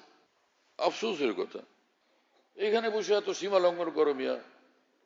তোমার কোনো কথা থাকলে, প্রতিবাদ থাকলে আসো এখানে আমার কাছে, কি কথা তোমার শুনি আমি। কোন কথার প্রতিবাদ করবে, এলেম কালাম নিয়ে প্রতিবাদ করবে, আপনি ওখানে বসেন, এখানে ডিস্টার্ব না করে কেউ, পাহারা দেন। হ্যাঁ, তো রাসূলুল্লাহ সাল্লাল্লাহু আলাইহি ওয়াসাল্লাম থেকে নিছেন সাহাবায়ে কেরাম, সাহাবায়ে কেরাম থেকে নিলেন তাবিঈন। এক এক জিনিস, আযান নিলেন, উযু নিলেন, নামাজ নিলেন, হ্যাঁ, জিকরুল্লাহ নিলেন, কোরআনে পাকের তেলাওয়াত নিলেন। রাসূলুল্লাহ সাল্লাল্লাহু আলাইহি ওয়াসাল্লামের নিকট জিবরিল আমিন কোরআনের যেভাবে তেলাওয়াত করতেন, হুবহু ওইভাবে রাসূল পাক সাল্লাল্লাহু আলাইহি ওয়াসাল্লাম কোরআন তেলাওয়াত করে সাহাবাদেরকে দেখাইতেন। ইয়াতলু আলাইহিম আয়াতিহি, ইয়াতলু আলাইহিম আয়াতিহি, আল্লাহ পাক বলেন আমার নবী কোরআন তেলাওয়াত করে শুনান সাহাবীদেরকে। ইয়াতলু আলাইহিম আয়াতি, আল্লাহ পাকের কোরআনের আয়াত তেলাওয়াত করে শুনান। এইভাবে রাসূল সাল্লাল্লাহু আলাইহি ওয়াসাল্লাম থেকে সাহাবায়ে কেরাম তেলাওয়াত শিখছেন। কথা বুঝতেছেন? কিন্তু কেউ আল্লাহ রাসূল সাল্লাল্লাহু আলাইহি ওয়াসাল্লামের মোতাবেক অনুরূপ অনুকরণে তেলাওয়াত করার ক্ষেত্রে কেউ ছিলেন 100 ভাগ কামিয়াব, কেউ 90 ভাগ কামিয়াব, কেউ 80% কামিয়াব। শুদ্ধ সবাই পড়তেন, বিশুদ্ধভাবে সবাই পড়তেন, কিন্তু একদম জিবরিল আমিনের অনুকরণে হুবহু অনুকরণ, হুবহু ওরকম পড়া, এটা সকলে পুরোপুরি পারতেন না। রাসূলুল্লাহ সাল্লাল্লাহু আলাইহি ওয়াসাল্লাম একদিন বের হলেন, গভীর রাত্রে, অনেক রাত্রে বের হলেন, সাথে হযরত আবু বকর ওমর ঘর থেকে বের হয়েছেন। কি জরুরি কথাবার্তা পরামর্শ ছিল, হ্যাঁ, তিনজনে সেখানে কি করছেন তো আল্লাহ পাক ভালো জানেন। বের হয়েছেন তো হযরত আবু বকর, হযরত ওমর সাথে মসজিদে নববীতে কোরআন শরীফ তেলাওয়াত করতেছেন একজনে, কি সুন্দর মধুর আওয়াজ। রাসূলুল্লাহ সাল্লাল্লাহু আলাইহি ওয়াসাল্লাম অধিক মোতাওয়াজ্জহ হয়েছেন, শুনতেই আছেন, শুনতেই আছেন, শুনতেই আছেন তেলাওয়াত। ওনারা দুজনও শুনতেছেন। কিছুক্ষণ পর রাসূলুল্লাহ সাল্লাল্লাহু আলাইহি ওয়াসাল্লাম বললেন যে যেভাবে জিবরিল আমিন আমার কাছে কোরআন পৌঁছাইছেন এবং তেলাওয়াত করে শুনাইছেন, ওই রকম তেলাওয়াত যদি কেউ করতে চায়, এই লোকটার মতো তেলাওয়াত করো।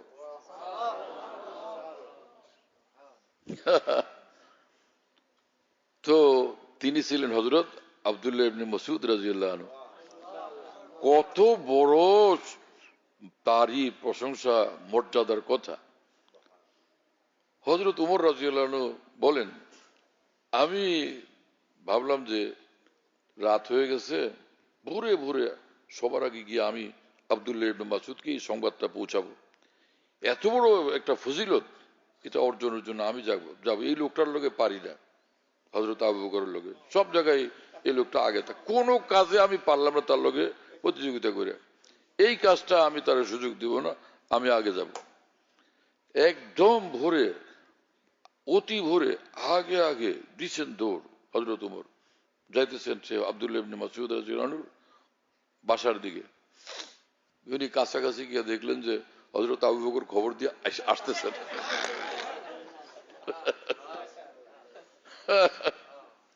হযরত ওমর বলেন, তখন আমি বুঝছি আর আমার জীবনেও পারবো না, আর পারবো না। কি আজীব মানুষেরা। ওয়াসাবিকুন আল আউয়ালুন মিনাল মুহাজিরিন ওয়াল আনসার। আল্লাহ পাক খুদ কোরআনে কারীমের প্রশংসা করেন, আমার নবীর সাহাবীরা আমার দ্বীনের ক্ষেত্রে, আমার দ্বীন পালনের ক্ষেত্রে, আল্লাহর মহব্বতের ক্ষেত্রে, আল্লাহকে ভয় করার ক্ষেত্রে, আল্লাহর কথা মানার ক্ষেত্রে তারা অগ্রগামী, সারা পৃথিবীতে তারা অগ্রগামী। আল আউয়ালুন, এবং তারা একদম ওয়ান আউয়াল মুসলিমিন, আল্লাহ পাক বলেন আমি সাক্ষ্য দিই তারা একদম আউয়াল, ফার্স্ট ক্লাস, ফার্স্ট একদম তারা। তাই মিনাল মুহাজিরিন ওয়াল আনসার, মুহাজির হোক কিংবা আনসার হোক। হ্যাঁ, কোরআন শরীফে আল্লাহ পাক বলতেছেন তারপরে একদল লোক অমুক সাহাবী ভালো না, অমুক সাহাবীর এটা সেটা। কি মানুষ তুমি! কোরআনও মানো না। কোরআনে আল্লাহ পাক সাহাবীদের সম্পর্কে এইরকম প্রশংসা করেন, আর সেই কথার সামনে তুমি মাথা ঝুঁকাইতে পারলা না। এই মাথা রহমতওয়ালা না আযাবওয়ালা? এখন তো বুঝার চেষ্টা করো। হ্যাঁ, এই মাথা যে মাথা আল্লাহর কোরআনের আয়াতের সামনে, আল্লাহর কোরআনের কথার সামনে যে মাথা ঝুঁকলো না, সেই মাথা রহমতওয়ালা না আযাবওয়ালা? এখনো কি বুঝার বাকি থাকলো? মুসলমান, সময় থাকতে হুঁশে আসো। কিসের তামাশা করো, কিসের দলার পার্টি করো? হ্যাঁ, কিসের কোন পণ্ডিতের কথা শোনো? কোরআনের কথা শোনো, ওলামায়ে হক থেকে ওর কোরআনকে বুঝার চেষ্টা করো। হ্যাঁ, তো এলেম অর্জনের এক তরিকা যেটার দ্বারা মানুষ বড় আলেম হয়, এটা ফরজে আইন না, এটা হলো ফরজে কিফায়া। জানাজার নামাজ আসলো, কেউ যদি নামাজ না পড়ে সমগ্র এলাকাবাসী গুনাহগার হবে। ফরজ তরকের গুনাহগার হবে, ফরজ তরক, ফরজ ত্যাগের গুনাহ হবে। কিন্তু সবাই আসে নাই, এলাকাবাসী কয়েক লক্ষ লোক তারা আসে নাই, আসছে 50 জন 100 জন জানাজার নামাজ পড়ছে। তো এই ওদের কয়েকজনে মিলে এটা ফরজ আদায় করার কারণে সমস্ত এলাকাবাসীর পক্ষ থেকে এই ফরজ আদায় হয়ে গেছে। ফরজে কিফায়া এমন ফরজ যেটা অন্যদের পক্ষ থেকে কাফি হয়ে যায় কয়েকজনে আদায় করলে। কি কথা বুঝেন না? এরকম বড় আলেম হওয়া, বড় মুফতি হওয়া, বড় ফকিহ হওয়া, বড় মুহাদ্দিস হওয়া, এটা ফরজে কিফায়া, ফরজে আইন না, ফরজে কিফায়া। অনুরূপ ভাবে তো হ্যাঁ, আরেকটা হলো ফরজে আইন। তো নামাজ যেরকম ফরজে আইন, রমজান রোজা ফরজে আইন, তো এলেম অর্জন নিজের জরুরত পরিমাণ সেটাও ফরজে আইন। এখন সে এলেম যেভাবে অর্জন করে, চাই মাদ্রাসায় ভর্তি হোক অথবা দ্বীনি কিতাবাদি কি না কোনো বিজ্ঞ হক্কানি মজবুত আলেমের পরামর্শে যে সকল কিতাব গ্রহণযোগ্য সেগুলো কিনে সেখান থেকে পড়ুক। না বুঝলে ওলামায়ে দ্বীন থেকে জিজ্ঞেস করবে। আর না হয় কোনো আলেম, ভালো আলেমে দ্বীন যিনি শরীয়তের আহকাম জানেন, মসলা মাসাইল জানেন, তাদের থেকে জিজ্ঞেস করে করে সে আমল করতে থাকলো, যথেষ্ট। কি কথা বুঝেন নাই? এই কথা আসলো থেকে শাহেখ আব্দুল আজিজ দাব্বাগ রহমুল্লাহর ওখান থেকে, যে তিনি ওলি হলেন কিভাবে। ওই জমান তিনি আলেম না, উম্মি মানুষ, একদম উম্মি মানুষ। কোরআন শরীফের আয়াত লিখে দিলে যে পড়বেন, যে কোরআন শরীফও পড়তে পারতেন না, কোরআন শরীফও দেখা পড়তে পারতেন না। সূরা কারাত যেগুলো শরীয়ত বা নামাজের দরকার মুখস্থ আছে শুদ্ধভাবে। কিন্তু উনার নিকট বড় আলেম শাইখুল হাদিস, বড় মুহাদ্দিস মুফতি সাহেবরা ওনার কাছে মুরিদ, ওনার কাছে বায়াত। কেন? কারণ তিনি আল্লাহওয়ালা। হাজী ইমদাদুল্লাহ মুহাজির মক্কি রহমতুল্লাহ পড়ছেন কাফিয়া পর্যন্ত। আর মাওলানা রশিদ আহমদ গঙ্গি রহমতুল্লাহ আলাই, মাওলানা কাসিম নানুতুল্লাহ রহমতুল্লাহ আলাই, মাওলানা ইয়াকুব নানুতুল্লাহ রহমতুল্লাহ আলাই, হাকিম মাওলানা আশরাফ আলী থানভী রহমতুল্লাহ আলাই, এই সব মানুষ পৃথিবীর সেরা এক একজন আলেমে দ্বীন। তারা সব গিয়ে বায়াত হয়েছেন হাজী ইমদাদুল্লাহ সাহেব রহমতুল্লাহর নিকট। কেন? তিনি 100 ভাগ শরীয়তের মোত্তাবে, শরীয়তের অনুসারী, সুন্নতের অনুসারী, একদম কামেল ভাবে দ্বীনের উপর কামেল ভাবে তিনি আছেন। কি কামেল বলি আল্লাহ, কামেল ইমানওয়ালা, হ্যাঁ, কামেল ইমানওয়ালা, কামেল ইসলামওয়ালা, কামেল দ্বীন শরীয়তওয়ালা। ওনারা বলেন যে মাওলানা গঙ্গুই বলছেন, আমরা পড়ছি কিতাবাদি, এলেম শিখছি, কিন্তু যে আমলি জিন্দিগি বানানো দরকার সেটা নাই। সেটা ওখানে গেছিলাম এই আল্লাহওয়ালার নিকট থেকে যাতে সেটা অর্জন করতে পারি, সেজন্য সেখানে গেছিলাম। हम इसलिए गए हाजी साहब के पास ताकि हमारी मालूमात मामूलात बन जाए। কথা বুঝতেছেন প্রিয় বন্ধুরা? তো এখানে শেখ আব্দুল আজিজ রহমতুল্লাহ আলাই তিনি বহুত বড় বুজুর্গ ওলি আল্লাহ। তো বলতেছিলাম যে কোরআন নূর, এই কথার থেকে ওইদিকে জেন গেছে। কোরআন নূর, কোরআন নূর, ক্বাদ জাআকুম মিনাল্লাহি নূর। তো ওনার কাছে কেউ যদি লেখা নিয়ে আসতো আরবিতে লেখা, তো উনি আরবি লেখা, তো উনি তো জানেন এটা কোরআন শরীফ না হাদিস শরীফ নাকি। ওনার হযরত এটা একটু দেখতেন, এটা কি জিনিস, বলে এটা কোনো মানুষের কথা, কেউ বলছে, কেউ লিখছে সেই। আবার একজনের লেখা নিয়ে আসছে আরবি, আরবিতে লিখে নিয়ে আসছে। হযরত এটা কি? এটা হাদিস শরীফ, এটা নবীর হাদিস। যারা নিয়ে আসছে তারা তো জানে যে আসলে এটা হাদিস। উনি তো আর এটা বুঝেন না, যে উনি তো অক্ষর চিনেন না, বলে দেন এটা হাদিস শরীফ। আরেকজনের লিখে নিয়ে আসছে, হুজুর এটাকে দেখেন তো কি, এটা তো কোরআন শরীফের আয়াত। কি রে ভাই, এটা আরবি লেখা, এটা উনি দেখে বুঝলেন কেমনে এটা আয়াত, এটা হাদিস, এটা অন্য মানুষের লেখা, কেমনে বুঝলেন? এক কাজ করি, দেখি সবগুলোর একসাথে এক পৃষ্ঠে লিখে নিয়ে আসি, করেনটা কি। এখন লোকেরা করছে এই, কোন জায়গায় লিখছে মানুষের কথা, আরেক ফাঁকে লিখছে কোরআন শরীফের আয়াত, আরেক ফাঁকে লিখছেন হাদিস শরীফ, এরকম করে ভিন্ন ভিন্ন ভাবে আবার আয়াত হাদিস শরীফ উলট পালট করে করে কাগজের মধ্যে লিখে নিয়ে আসছে।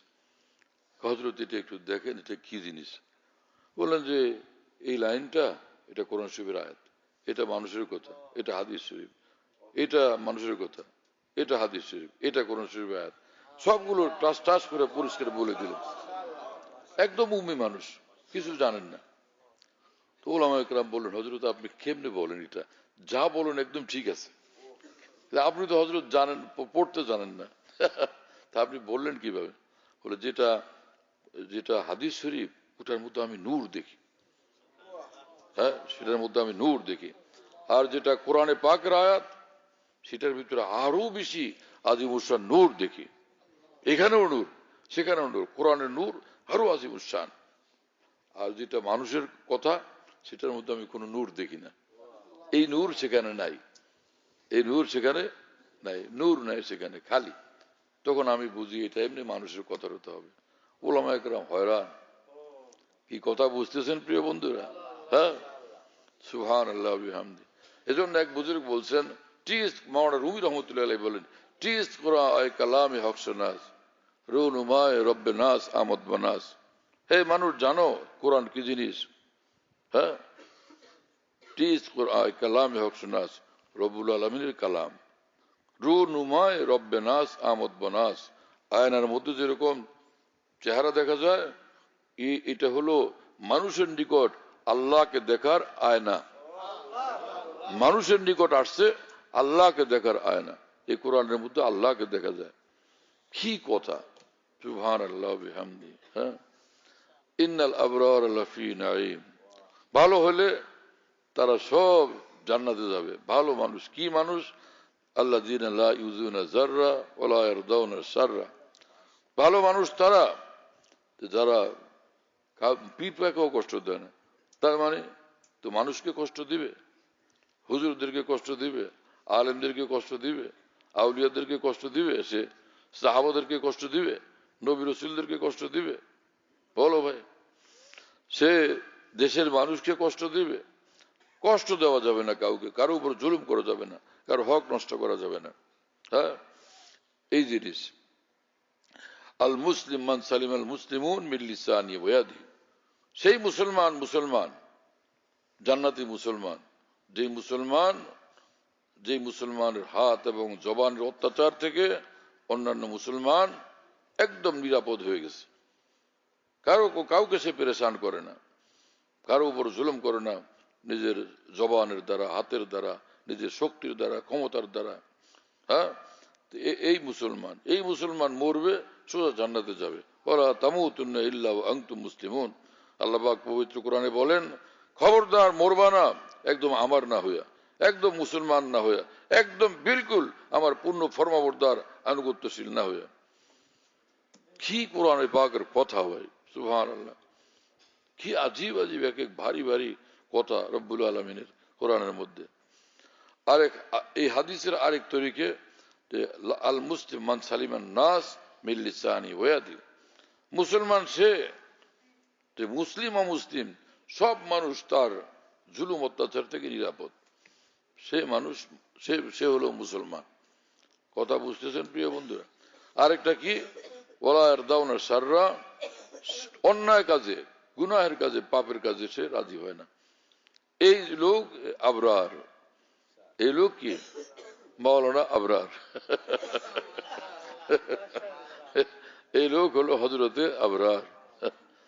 মহিউদ্দিন মাওলানা আবরার হোসেন রহমতুল্লাহ আলাইহি হাকিমুল উম্মতের খলিফা একবার বয়ানে বলতেছিলেন, পৃথিবীতে এখনো আল্লাহর এরকম বান্দা আছে জীবনে একটা সগীরা গুনাহ কোনোদিন যার হয়নি।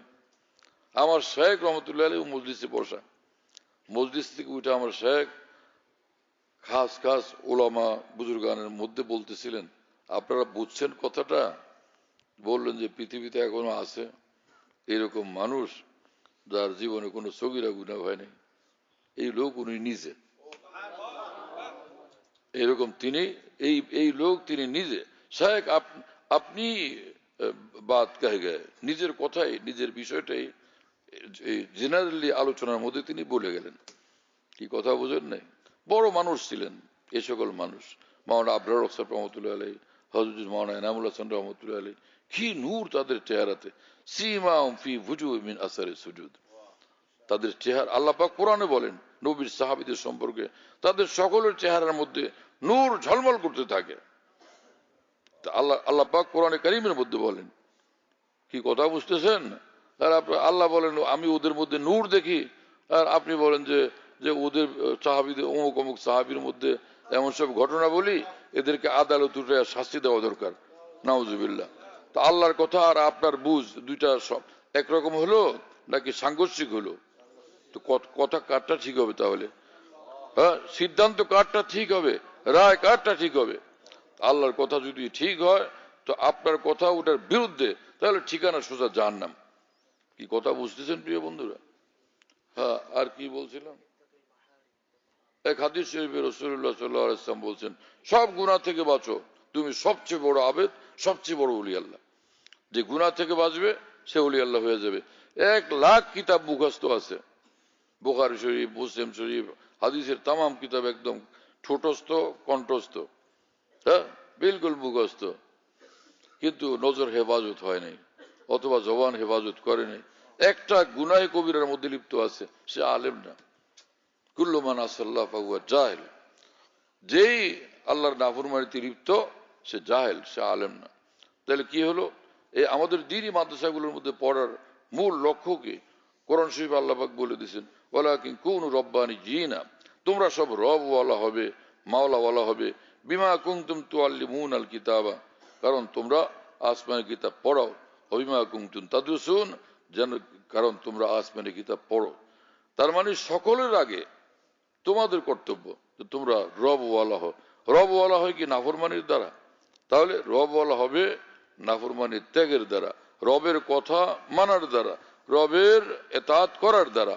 আল্লাহ সেই জিনিস আমাদেরকে তৌফিক দেন, সমস্ত মুসলমানকে তৌফিক দেন, সমস্ত উলামা মাশায়েখ তোলাবা সালিকিন সকলকে আল্লাহ পাক তৌফিক দেন।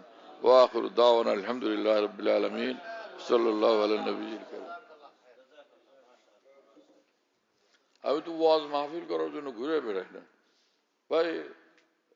ইসলামী মজলিস হয় তো আমাদের আকাবির দ্বীনের কিছু কথাবার্তা এখানে মুজাকারা হয়। আল্লাহর যে বান্দারা ফায়দা পায় তারা আমার জন্য একটু দোয়া করে, আল্লাহ সে তো আমাদেরকে মুক্তির পথ বাতলে দিয়ে গেছে, তো তারও মুক্তি দিয়ে দেন, তারও নাজাত দিয়ে দেন। এই সম্পর্কে একটা ঘটনা মনে হয়েছে, শুনে পরে দোয়া করি। হ্যাঁ,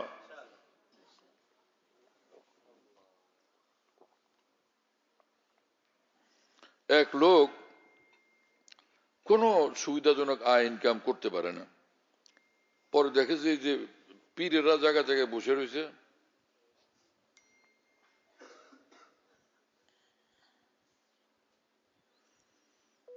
পীরেরা জায়গায় জায়গায় থাকে যে তোর মানুষের হাদিয়া তুবা নিয়ে আসে ধুমধাম, এই শত শত হাজার হাজার মানুষ খাইতেছে। আরে ব্যাপার কি? এখানে চায়ও না কিছু না, আসতেই থাকে। আমাদের এক দোস্ত আছে মুফতি ফজলুল্লাহ, ও বলে যে খানকার সঙ্গে গোয়ালঘর থাকা দরকার, গরু আসবে তো ছাগল আসে, হাঁস মুরগি। জৌনপুরের পীর সাহেবরা আসতেন বিভিন্ন এলাকায়, আমাদের ভোলায়ও যেতেন। ওখানে তখন আমি ছোট, এই 6-7 বছর 8 বছর বয়স, পীর সাহেব হুজুর আসতেন, আউলিয়া কেরাম, দেখতে যেতাম। গিয়া দেখি ভাই সে কি অবস্থা, গরু ছাগল মুরগি, গরু ছাগল তো দেখতাম না চোখে কোন দিক রাখতো, মুরগি দেখতাম, হাঁস মুরগি তো আসতেই থাকে। তো আল্লাহ পাক কোরআন শরীফে বলছেন, লাউ আন্না আহলাল কুরা আমানু ওয়াত্তাকাউ লাফাতানা আলাইহিম বারাকাতিম মিনাস সামাই ওয়াল আরদ। যেই জমিনের মানুষ এরা যদি আল্লাহকে ভয় করত, আমাকে রাজি করত, আমাকে নারাজ করা থেকে বিরত হয়ে যেত, আসমান জমিনের বরকতের ভান্ডার, নেয়ামতের ভান্ডার আমি তাদের জন্য খুলে দিতাম, উন্মুক্ত করে দিতাম। আউলিয়া কেরামের কাছে তো আল্লাহ পাক পাঠান। তো এক লোক সে বললো যে ভাই তাহলে এক কাজ করি, আমি যে ওলি আল্লাহ এটা মানুষ বুঝবে কেমনে? আসলে তো ওলি তো না, সাধারণ মানুষ। ও হলো সোর্স অফ ইনকাম হিসাবে চিন্তা করছে। তো আমি এখানে যদি, আমার তো আর কেউ ওলি মনে করে না, তো অস্বাভাবিক কিছু ঘটলে তখন মানুষ মনে করে আল্লাহ রে আল্লাহ ঘটলো কি রে, ব্যাপার কি? ওদিকে মোতাবজ্জ আকৃষ্ট হয়। ও গেছে জঙ্গলের একদম ভিতরে গিয়ে ওখানে চুপচাপ বসে রয়েছে, আর ওখানে এই গলায় তসবি, হাতে তসবি, মাথায় পাগড়ি, জুব্বা উব্বা খুব লাগাইছে, কথা কয় না, তো খালি জিকির আজকার করে, এই চুপচাপ থাকে। মানুষের খবর পাইছে এক লোক জঙ্গলে থেকে আজকাল, ব্যাপার কি? অস্বাভাবিক জিনিস শুনলে মানুষে দৌড়ায়। এক লোক রাস্তা দিয়ে যাইতেছে, হাজারো লোক যাইতেছে, এক লোক যায়, সে প্রায় 7 ফুট লম্বা, অত্যন্ত হেলথি মানুষ, ভীষণ স্বাস্থ্য ভালো, একদমই সুন্দর, দারুণ সুন্দর চেহারা, কি সুন্দর চেহারা যাইতেছে, কিন্তু মাথা থেকে পা পর্যন্ত শরীরে এক টুকরা কাপড়ও নেই, একটা সুতাও নেই। এই খবর পাওয়ার পরে তাম এলাকার রাস্তার পূর্বে পশ্চিমে উত্তরে দক্ষিণে যত মানুষ সব দৌড়, যে কিরে কি, পোলাপান সবচেয়ে আগে দৌড়ায়, বাচ্চারা তরুণরা আগে দৌড়ায় যে কে আসছে দেখি। আরে ভাই কে আসছে, কি খবর তো পাইছই? বল না একটু দেখবো। মানে অস্বাভাবিক কিছু তো ওই মানুষে দৌড়ায়। কিরে সে জঙ্গলের মধ্যে গেল, আর আসে না, ব্যাপার কি? খায় কই, কি করে, কি ব্যাপার কি? যায়, এখন গিয়া দেখে যে ভাই না, এই লোক তো অন্যরকম, মাথায় টুপি পাগড়ি দাড়ি সুন্নত মোতাবেক, জুব্বা আছে, তসবি তালি জিকির আজকার করে, এই আর যারই যেই গেল তারে বলে ভাই আল্লাহর ওলি হো, আল্লাহকে ধরো, হ্যাঁ নামাজ পড়ো, জিকির করো, আল্লাহকে ডাকো, মোরাকাবা করো, এই বিভিন্ন কথা বলে, শুনছে আগের থেকে বুজুর্গানের কাছ থেকে, সেগুলি বলে। তো মানুষ দেখে যে তো ভালো কথা বলে, তো ঠিক আছে কি করবো, লা ইলাহা ইল্লাল্লাহ 500 বার পড়বা, আল্লাহ আল্লাহ জিকির 500 বার করবা, এই ইস্তেগফার 100 বার করো, দুরূদ শরীফ 500 বার পড়ো, 5 ওয়াক্ত নামাজ পড়বা, যা চাও আল্লাহর কাছে চাইবা। লোকেরা দেখে যে ভালো কথা বলে। ও কিন্তু এখানে আসছে কিসের জন্য? পয়সা কামানোর জন্য, যে অন্যান্য লাইনে আগানো যাবে না, এই লাইনটা সুবিধা লাগে। এখন তো মানুষ আসতেছে দলে দলে, বায়াত হইতেছে, মুরিদ হইতেছে, বাস্তব ঘটনা। তো সবাই তারে হাজিরা তোফা পয়সা করে এই পরিমাণ দিতেছে, খায়াও কুলাইতেছে না, দিয়েও কুলাইতেছে না, মানে খাইতেও আছে, বাসায় পাঠাইতেছে, সব জমা করতেছে। আর যা যা আমল বাতলাইছে, খবরদার গুনাহ করো না, কিন্তু গুনাহ একটাও করো না, নজর হেফাজত করো ইত্যাদি, সব গুনাহ থেকে বাঁচো। ওই গিয়া শেষে সবাই আমল করছে, আমল করে সবগুলি এক একটা ওলি আল্লাহ হয়ে গেছে। এত বড় ওলি আল্লাহ হয়েছে যে মোরাকাবা করলে আসমানের উপর দেখে। মুহিউদ্দিন ইবনে আরবি রহমাতুল্লাহর কথা শুনছেন না? ওনার এই মাকাম ছিল যে উনি এই মোরাকাবা করলে এই প্রথম আসমান দেখতেছেন, আবার দ্বিতীয় আসমানে চলে যেতেন, তৃতীয় চতুর্থ পঞ্চম সপ্তম আসমানে চলে যেতেন, ওখানে কি আছে এগুলো দেখতেন। এখান থেকে এইরকম ছিলেন হযরত মুহিউদ্দিন ইবনুল আরবি রহমতুল্লাহ আলী। তো ওই যে যারা বড় বড় মুত্তাকি হলে, ইত্তাকিল মারিম তাকুনা আবাদান নাস, তুমি মুত্তাকি হও, তুমি পৃথিবীর সর্বশ্রেষ্ঠ আবেদ, সর্বশ্রেষ্ঠ ওলি আল্লাহ, রাসূলুল্লাহ সাল্লাল্লাহু আলাইহি ওয়াসাল্লাম বলছেন না? এখন ওরা তো সবাই গুনাহ টুনা ত্যাগ করে দিয়া সুন্নত শরীয়ত মোতাবেক চলে, সব গেছে ওলি আল্লাহ হয়ে। এখন ওদের ইমানি তাকত আর রুহের পাওয়ার এত স্ট্রং হয়েছে যে এরা মোরাকাবা করে যে এই জমানার আউলিয়া কারা, উপরে আসমানের উপরে যে লিস্ট আছে, তো ওরা দেখে যে অমুক অমুকে আউলিয়া, অমুক অমুক সব আউলিয়া, নিজেদেরও নাম পেয়েছে। এরা যে নিজেরা আসছে পুরা এই জামাত, ওদের সকলের লিস্ট ওখানে পাইছে, সব আউলিয়া। পরে বললো যে আলহামদুলিল্লাহ, সব আউলিয়ার সঙ্গে আমাদেরও নাম পাইলাম, এটা হজরতের উসিলা, হজরতের বরকত। আমাদের হজরতের নাম কই? ওনার নাম তো কোনো জায়গায় দেখলাম না। অনেক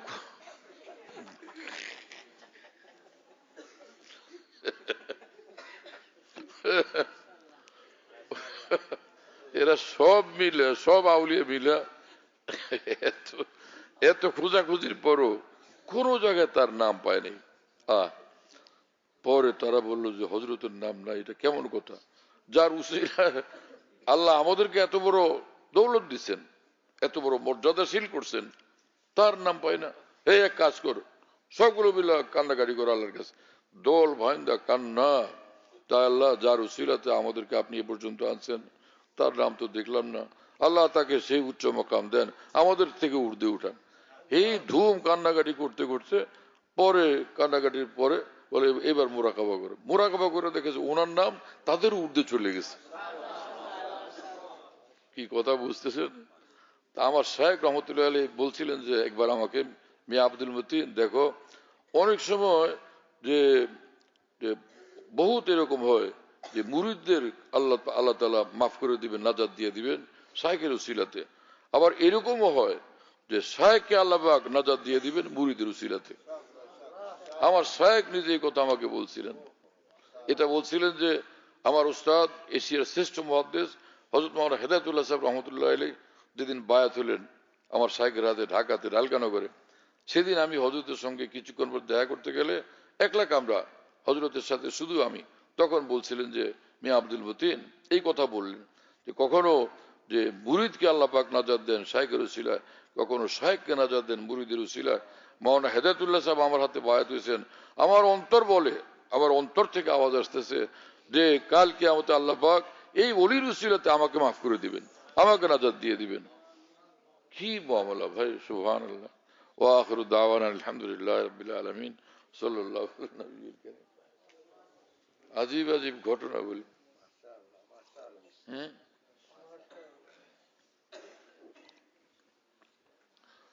মাশাআল্লাহ, এখানে ওলামা তোলাবা সকলে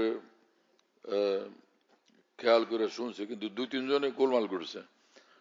হয়তো বা বেচারারা কোনো জরুরি কথাই বলছে, কিন্তু তোমরা মসলা জানো না। সেটা হলো ইসলাহ ইনকিলাবে উম্মত কিতাবে হাকিম উম্মত থানবী লিখছেন, কোন মাজমাতে যদি কোনো জায়গাতে যদি কোরআন শরীফ তেলাওয়াত করে শোনানোর জন্য, সেই তেলাওয়াত শোনা ওয়াজিব না? ওয়াজিব। না শুনলে গুনাহ হবে, গুনাহ হবে না? তো এমনি নিজেরটা নিজে পড়ে সেটা আরেকজনের শোনা ওয়াজিব না, চাই সে যত আওয়াজে পড়ুক। কিন্তু তেলাওয়াত যখন শোনা, কোরআন শরীফ তেলাওয়াত শোনায়, তখন সকলের শোনা ওয়াজিব। এই এই প্রসঙ্গে হযরত থানবী বলেন কোরআনের শব্দের তেলাওয়াত শুনলে সেটা শোনা ওয়াজিব। তো কোরআনের অর্থ এবং মর্ম যখন বয়ানের মধ্যে বলা হয়, সেটা শোনা আরো বেশি ওয়াজিব। কি কথা বোঝেন নাই? এজন্য যখন দ্বীনের কথা হয় মজলিসে, ওখানে কথা বলার জায়েজ তো নাই, কিন্তু এই মসলা সকলের জানা নাই। তোমরা ভাই কষ্ট পাইলে আমাকে মাফ করে দিও, কারণ আমি অনেক অনেক বকাঝকা করছি। এমন ধরা ধরছি যাতে খুজু বিল মউত হাত্তা ইয়ারজা বিল হুম্মা, এমন শক্ত ধরছি জম ধরা যাতে আর না কোনো কথা কয়। কিন্তু তোমরা কষ্ট পাইলে ভাই, আমি তো চিনি না কি ওলামা তোলাবা কারা, কারো যদি কষ্ট হয়ে থাকে ভাই মাফ করো, যাতে কাল কিয়ামতে না বিপদে পড়ে যায়। ওয়াজ করলাম যে ইন্নাল আবরার আল আবরার আল্লাযিনা লা ইউযুনা যাররা, যারা কষ্ট দেয় না পিঁপড়াকেও। আর তো ওরা বলবে যে পিঁপড়াকেও কষ্ট দেয় না, আপনি আমাদের কি করলেন? আমরা কি পিঁপড়াও না? এত আরেক মুসিবত হয়ে গেল। হ্যাঁ, আলহামদুলিল্লাহ রাব্বিল আলামিন, ওয়াসসালাতু ওয়াসসালামু আলা সাইয়্যিদিল মুরসালিন ওয়া আলা আলিহি ওয়া আসহাবিহি আজমাইন। اللهم صل على سيدنا مولانا محمد وعلى آل سيدنا مولانا محمد.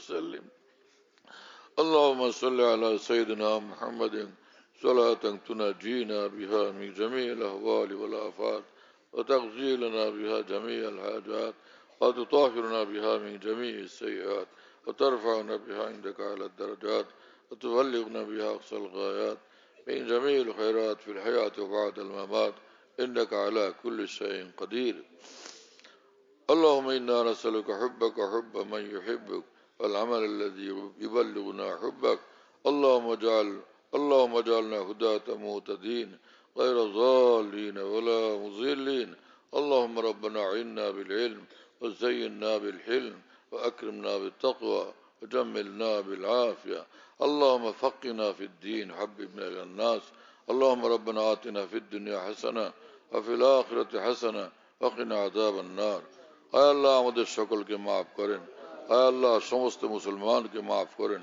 আমাদেরকে আল্লাহ ওয়ালা বানায় দেন আবরারের মধ্যে আমাদেরকে শামিল করেন মুত্তাকিন কামিলিনের মধ্যে আমাদেরকে শামিল করেন কলবে সলিম আপনি আমাদেরকে নসিব করেন আউলিয়া কামিলিনের কলব আউলিয়া কামিলিনের জিন্দগি আমাদেরকে নসিব করেন আউলিয়া কামিলিন মুত্তাকিন তাদের আখলাক চরিত্র জিন্দগি তাদের মতো ইবাদত মুআমালাত মুআশারাত আখলাক আমাদের সকলকে নসিব করেন আমাদের সকল আপনজন প্রিয়জন পরিবার পরিজন সন্তানাদি বন্ধু বান্ধব সকলকে নসিব করেন আল্লাহ এই মাদ্রাসাকে কিয়ামত পর্যন্ত জন্য কবুল করেন এই মাদ্রাসার যারা প্রতিষ্ঠাতা ছিলেন বাণী ছিলেন পরিচালক মণ্ডলী ছিলেন দুনিয়ার থেকে চলে গেছেন তাদের দারাজাতকে বেশুমার বুলন্দ করেন আল্লাহ তাদের ফুয়জ ও বারাকাত কিয়ামত পর্যন্ত জারি রাখেন আল্লাহ এখানে যে ওলামায়ে দ্বীন পড়েন ওলামায়ে দ্বীন তালিম দেন শিক্ষা দেন আল্লাহ তাদের হায়াতে বরকত দেন ইলম ও আমলে মাল দৌলতে বরকত দান করেন তুলাবায়ে কেরামকে বড় বড় আলেম দ্বীন ফকিহুদ্দীন এবং ওয়ারিসে আকাবের দ্বীন বহুত বড় আউলিয়া রূপে আপনি কবুল করেন সকলের নেক উদ্দেশ্য পুরা করেন মুশকিল আসান করেন আয় আল্লাহ আসমানি জমিনি সমস্ত বালা মুসিবত থেকে আমাদেরকে এবং সকল মুসলমানকে মুসলিম দেশগুলোকে আপনি হেফাজত করেন আয় আল্লাহ ভূমিকম্পের এই বিপদ থেকে আমাদেরকে বাঁচান সমস্ত মুসলিম জাহানকে বাঁচান সমস্ত মুসলমানদেরকে বাঁচান জান মাল বাঁচান এবং অর্থ সম্পদ বাড়িঘর সবকিছুর আপনি হেফাজত করেন বিশেষভাবে দ্বীনি প্রতিষ্ঠানগুলো এবং দ্বীনি মার্কাজগুলো এবং মসজিদগুলোকে আপনি হেফাজত করেন যারা যেখানে দ্বীনের খেদমত করতেছেন আয় আল্লাহ ইখলাসের সাথে মহব্বতের সাথে খেদমত করতে পারেন সেভাবে আমাদের সকলকে তৌফিক দান করেন আর যা করি আপনার জন্য করার তৌফিক দেন আউলিয়া কামিলিনকে চিনার তাদের সঙ্গে মহব্বত করার তাদের সোহবতে বসার তাদের সঙ্গে সম্পর্ক রাখার আমাদেরকে তৌফিক দেন সমস্ত মুসলমানদেরকে তৌফিক দান করেন আয় আল্লাহ দুজাহানের মালিক দুজাহান আপনি আমাদের কামিয়াব করে দেন ফালাহে দারাইন আপনি আমাদেরকে নসিব করে দেন আমাদের तमाम দোয়া মুনাজাত এবং মিনতিকে আপনার সুন্দর সুন্দর বড় বড় নামের উসিলা আপনি কবুল করেন ইয়া আরহামার রাহিমিন ইয়া আরহামার রাহিমিন ইয়া আরহামার রাহিমিন اللهم ربنا تقبل منا إنك أنت السميع العليم وتب علينا إنك أنت التواب الرحيم سبحان ربك رب العزة عما يصفون وسلام على المرسلين الحمد لله رب العالمين صلى الله على النبي الكريم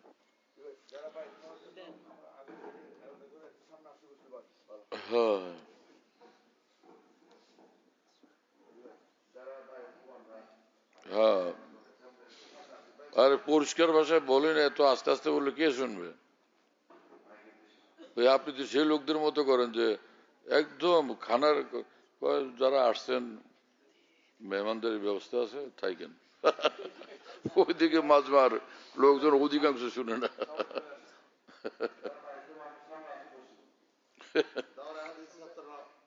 যারা যাদের ইচ্ছা দাওরা গায়ের দাওরা কি জিনিস কারো উপর বায়াত হওয়া তো ফরজ না যারা বসে ভাই বাকিরা উঠো যারা বায়াত হবে তারা সামনে বসো বাকি সাথীরা তোমরা যাও একদম ছোট ছোট বাবুরা কি বায়াত হবে দেখো ভাই যারা বায়াত হবে বায়াত হওয়ার পরে তোমরা 5 মিনিট বসবা তো তোমাদের প্রত্যেকের হাতে হাতে একটা ছোট কিতাব দিয়ে দেওয়া হবে ওর মধ্যে বিভিন্ন আমলের কথা লেখা আছে যারা তালবে ইলম মানুষ তাদের আমলগুলো ওই কিতাবের 25 নম্বর পৃষ্ঠায় লেখা আছে শুরু দিকের আমলগুলো না, 25 নম্বর পৃষ্ঠা। যারা পাইছেন এই কাপড় তো ঠিক আছে, যারা পান নাই সামনেওয়ালাদের পিঠে হাত দেন এইভাবে, তাহলে যুক্ত হয়ে গেলেন সকলে।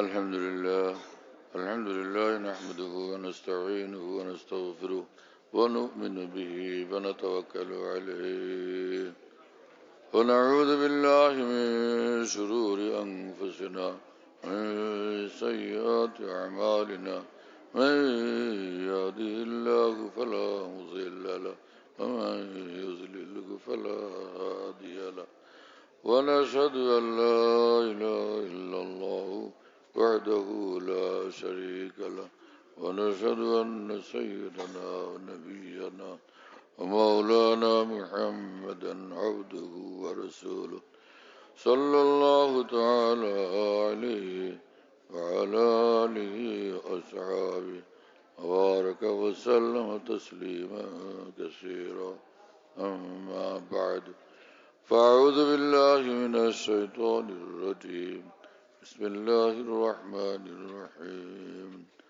يا أيها الذين آمنوا اتقوا الله وكونوا مع الصادقين وقال رسول الله صلى الله تعالى عليه وسلم المرء على دين خليله فلينظر أحدكم من يخالل বলেন আল্লাহ, আমি তওবা করতেছি কুফর থেকে, শিরক থেকে, বিদআত থেকে, तमाम ছোট বড় গুনাহ থেকে, বিশেষ করে কুদৃষ্টি থেকে, হিংসা থেকে, গীবত ও জুলুম থেকে। হে আল্লাহ, আমি ওয়াদা করতেছি 5 ওয়াক্ত নামাজ জামাতের সাথে সুন্নত মোতাবেক আদায় করার চেষ্টা করব, রমজান শরীফের রোজা রাখব, যাকাত ফরজ হলে যাকাত দিব, হজ ফরজ হলে হজ করব। আয় আল্লাহ, আমি বায়াত হইতেছি 4 তরিকাতে, চিশতিয়া, কাদেরিয়া, নকশবন্দিয়া, মুজাদ্দিদিয়া, সোহরওয়ার্দিয়াতে। আয় আল্লাহ, 4 সিলসিলার तमाम আউলিয়া কেরাম ও বুজুর্গানে দ্বীনের বরকতে আমার তওবা ও বায়াতকে কবুল করেন, ঈমানের সাথে মৃত্যু মঞ্জুর করেন। কিয়ামতের ময়দানে এবং জান্নাতে হযরত আউলিয়া কেরামের সঙ্গে থাকা নসিব করে দিয়েন। বস বায়াত হয়ে গেছেন। আমল হলো 24 ঘন্টা নজর হেফাজত করে সব গুনাহ থেকে বাঁচে। আর জিকির আজকার লম্বা আমল মুরাকাবা তালবে ইলমদের জন্য না। হ্যাঁ, জিকির আজকারের লম্বা শগল তোলাবাদের জন্য না। হযরত থানভী বলতেন তোলাবাদের কাজ হলো ইসলাহে আখলাক, নিজের আখলাকের ইসলাহ করা, সব গুনাহ থেকে বাঁচি এবং বদ আখলাক থেকে নিজেকে হেফাজত করি। ভালোভাবে কিতাবাদি পড়েন এবং মজবুত আলেমে দ্বীন হওয়ার ফিকির করেন। আর গুনাহ থেকে বাঁচলে তো ইনশাআল্লাহ ইলমের মধ্যে নূর বাড়বে, বরকত বাড়বে ইনশাআল্লাহ তাআলা। আর আপনারা যদি একান্ত আমল করতেই চান কিছু জিকির আজকার, তো দিনের মধ্যে তাকরারের সময়, মুতালার সময়, দর্শের সময় ছাড়া ফারেক কোনো ওয়াক্তে 100 বার লা ইলাহা ইল্লাল্লাহ পড়ে নেবেন। 5 ওয়াক্ত নামাজের পর দুরূদ শরীফ 20 বার করে পড়েন, ইস্তেগফার 20 বার 20 বার। তো 5 ওয়াক্তে 100 বার ইস্তেগফার, 100 বার দুরূদ শরীফ হয়ে যাবে ইনশাআল্লাহ। 20 বার দুরূদ, 20 বার ইস্তেগফার না। আর যদি একসঙ্গে বসে লা ইলাহা ইল্লাল্লাহ করেন এটা ভালো। যদি সেটা না করা হয় 5 ওয়াক্ত নামাজের পর 20 বার করে লা ইলাহা ইল্লাল্লাহ জিকির করে নেবেন। তো জিকির হয়ে গেল আলহামদুলিল্লাহ। আমরা অনেকের মনে যে আল্লাহ আল্লাহ জিকির করবো, তো আল্লাহ আল্লাহ জিকির 100 বার করেন, লা ইলাহা ইল্লাল্লাহ 100 বার, আল্লাহ আল্লাহ জিকির 100 বার করেন। কিন্তু ওই যে আসাতেজা একরাম মাদ্রাসার যে নিয়ম কানুন এটার খেলাফর্জি করে এটা যেন না হয় সেটা খেয়াল রাখা চাই। আল্লাহ তাআলা কবুল করেন এবং তৌফিক দান করেন। আস্তাগফিরুল্লাহ, আস্তাগফিরুল্লাহ। হ্যাঁ হ্যাঁ, এই ফর্মগুলো কি করবে? এই যে ফর্মগুলো পুরা করে মুয়াজ্জিন ওমর ফারুককে দেন, তিনি মাওলানা আবু নাসির সাহেবের কাছে পৌঁছে দিবেন। ভাই ফর্মগুলো ফিল আপ করে মুয়াজ্জিন ওমর ফারুককে দিবে ও আমাকে। আমাদের ঢালকানগর খানকাহে যেখানে আমি আছি, খানকা ইয়াদগারে হাকিমুল উম্মত, মনে রাখো, বলো খানকা ইয়াদগারে হাকিমুল উম্মত। হাকিমুল উম্মতের স্মৃতি এখানে স্মরণকারী খানকা। হ্যাঁ, হাকিমুল উম্মতের কথাবার্তায় আলোচনা হয় আলহামদুলিল্লাহ, একটা নাম, কিন্তু তামাম আকাবের কথাই আলোচনা হইতে থাকে আলহামদুলিল্লাহ। বাইতুল হক জামে মসজিদ, ছাপড়া মসজিদ বলে, 5 তলা বিল্ডিং, ওটার নাম ছাপড়া মসজিদ। সেই পুরানো নাম এটা আছে। তো ছাপড়া মসজিদ, সেখানে মাসিক ইজতেমা হয় প্রত্যেক ইংরেজি মাসের দ্বিতীয় বৃহস্পতিবার। আসর থেকে শুরু হয়, রাত 10টা পর্যন্ত, 10:30 পর্যন্ত হয়। তো ওখানে শরীক হওয়ার জন্য চেষ্টা করবেন ইনশাআল্লাহ। খানকা বিডি এই অ্যাপস, এটা খুলতে পারলে ওর মধ্যে বয়ান, কবিতা, বুকস ইত্যাদি সব একসঙ্গে পাওয়া যায়। খানকা বিডি হলো এরকম, স্পেলিং হলো KHANQAH, এর সঙ্গে লাগালাগি বিডি, খানকা বিডি। এই অ্যাপসটা খুললে ওর ভিতরে বয়ানগুলো পাওয়া যায়। এটা ডাইরেক্ট শোনা যায় কি, এবং ডাইরেক্ট শোনা যায়। হযরতুল্লাহ দামাত বারাকাতুহুর বয়ান, যেখানে বয়ান করেন সব বয়ান নেটের মাধ্যমে, টেলিগ্রামের মাধ্যমে পাওয়া যাচ্ছে। হযরতুল্লাহ দামাত বারাকাতুহু যখন বয়ান করেন, বয়ানটা আমরা দেশ বিদেশ থেকে, দুনিয়ার যে কোনো জায়গা থেকে আমরা পেতে পারি। এই জন্য মুফতি শহীদুল ইসলাম শাহ হুজুরের নম্বরে যোগাযোগ করবেন, 01715 80 18 69, 80 18 69, 01715 80 18 69। যাতে মনে থাকবে ইনশাআল্লাহ সবার। 01715 80 18 69। বলো ভাই, 01715 80 18 69। অনেক সোজা তো ভাই, মাশাআল্লাহ, অনেক সোজা করে দিছে। পৌঁছাই দিবে।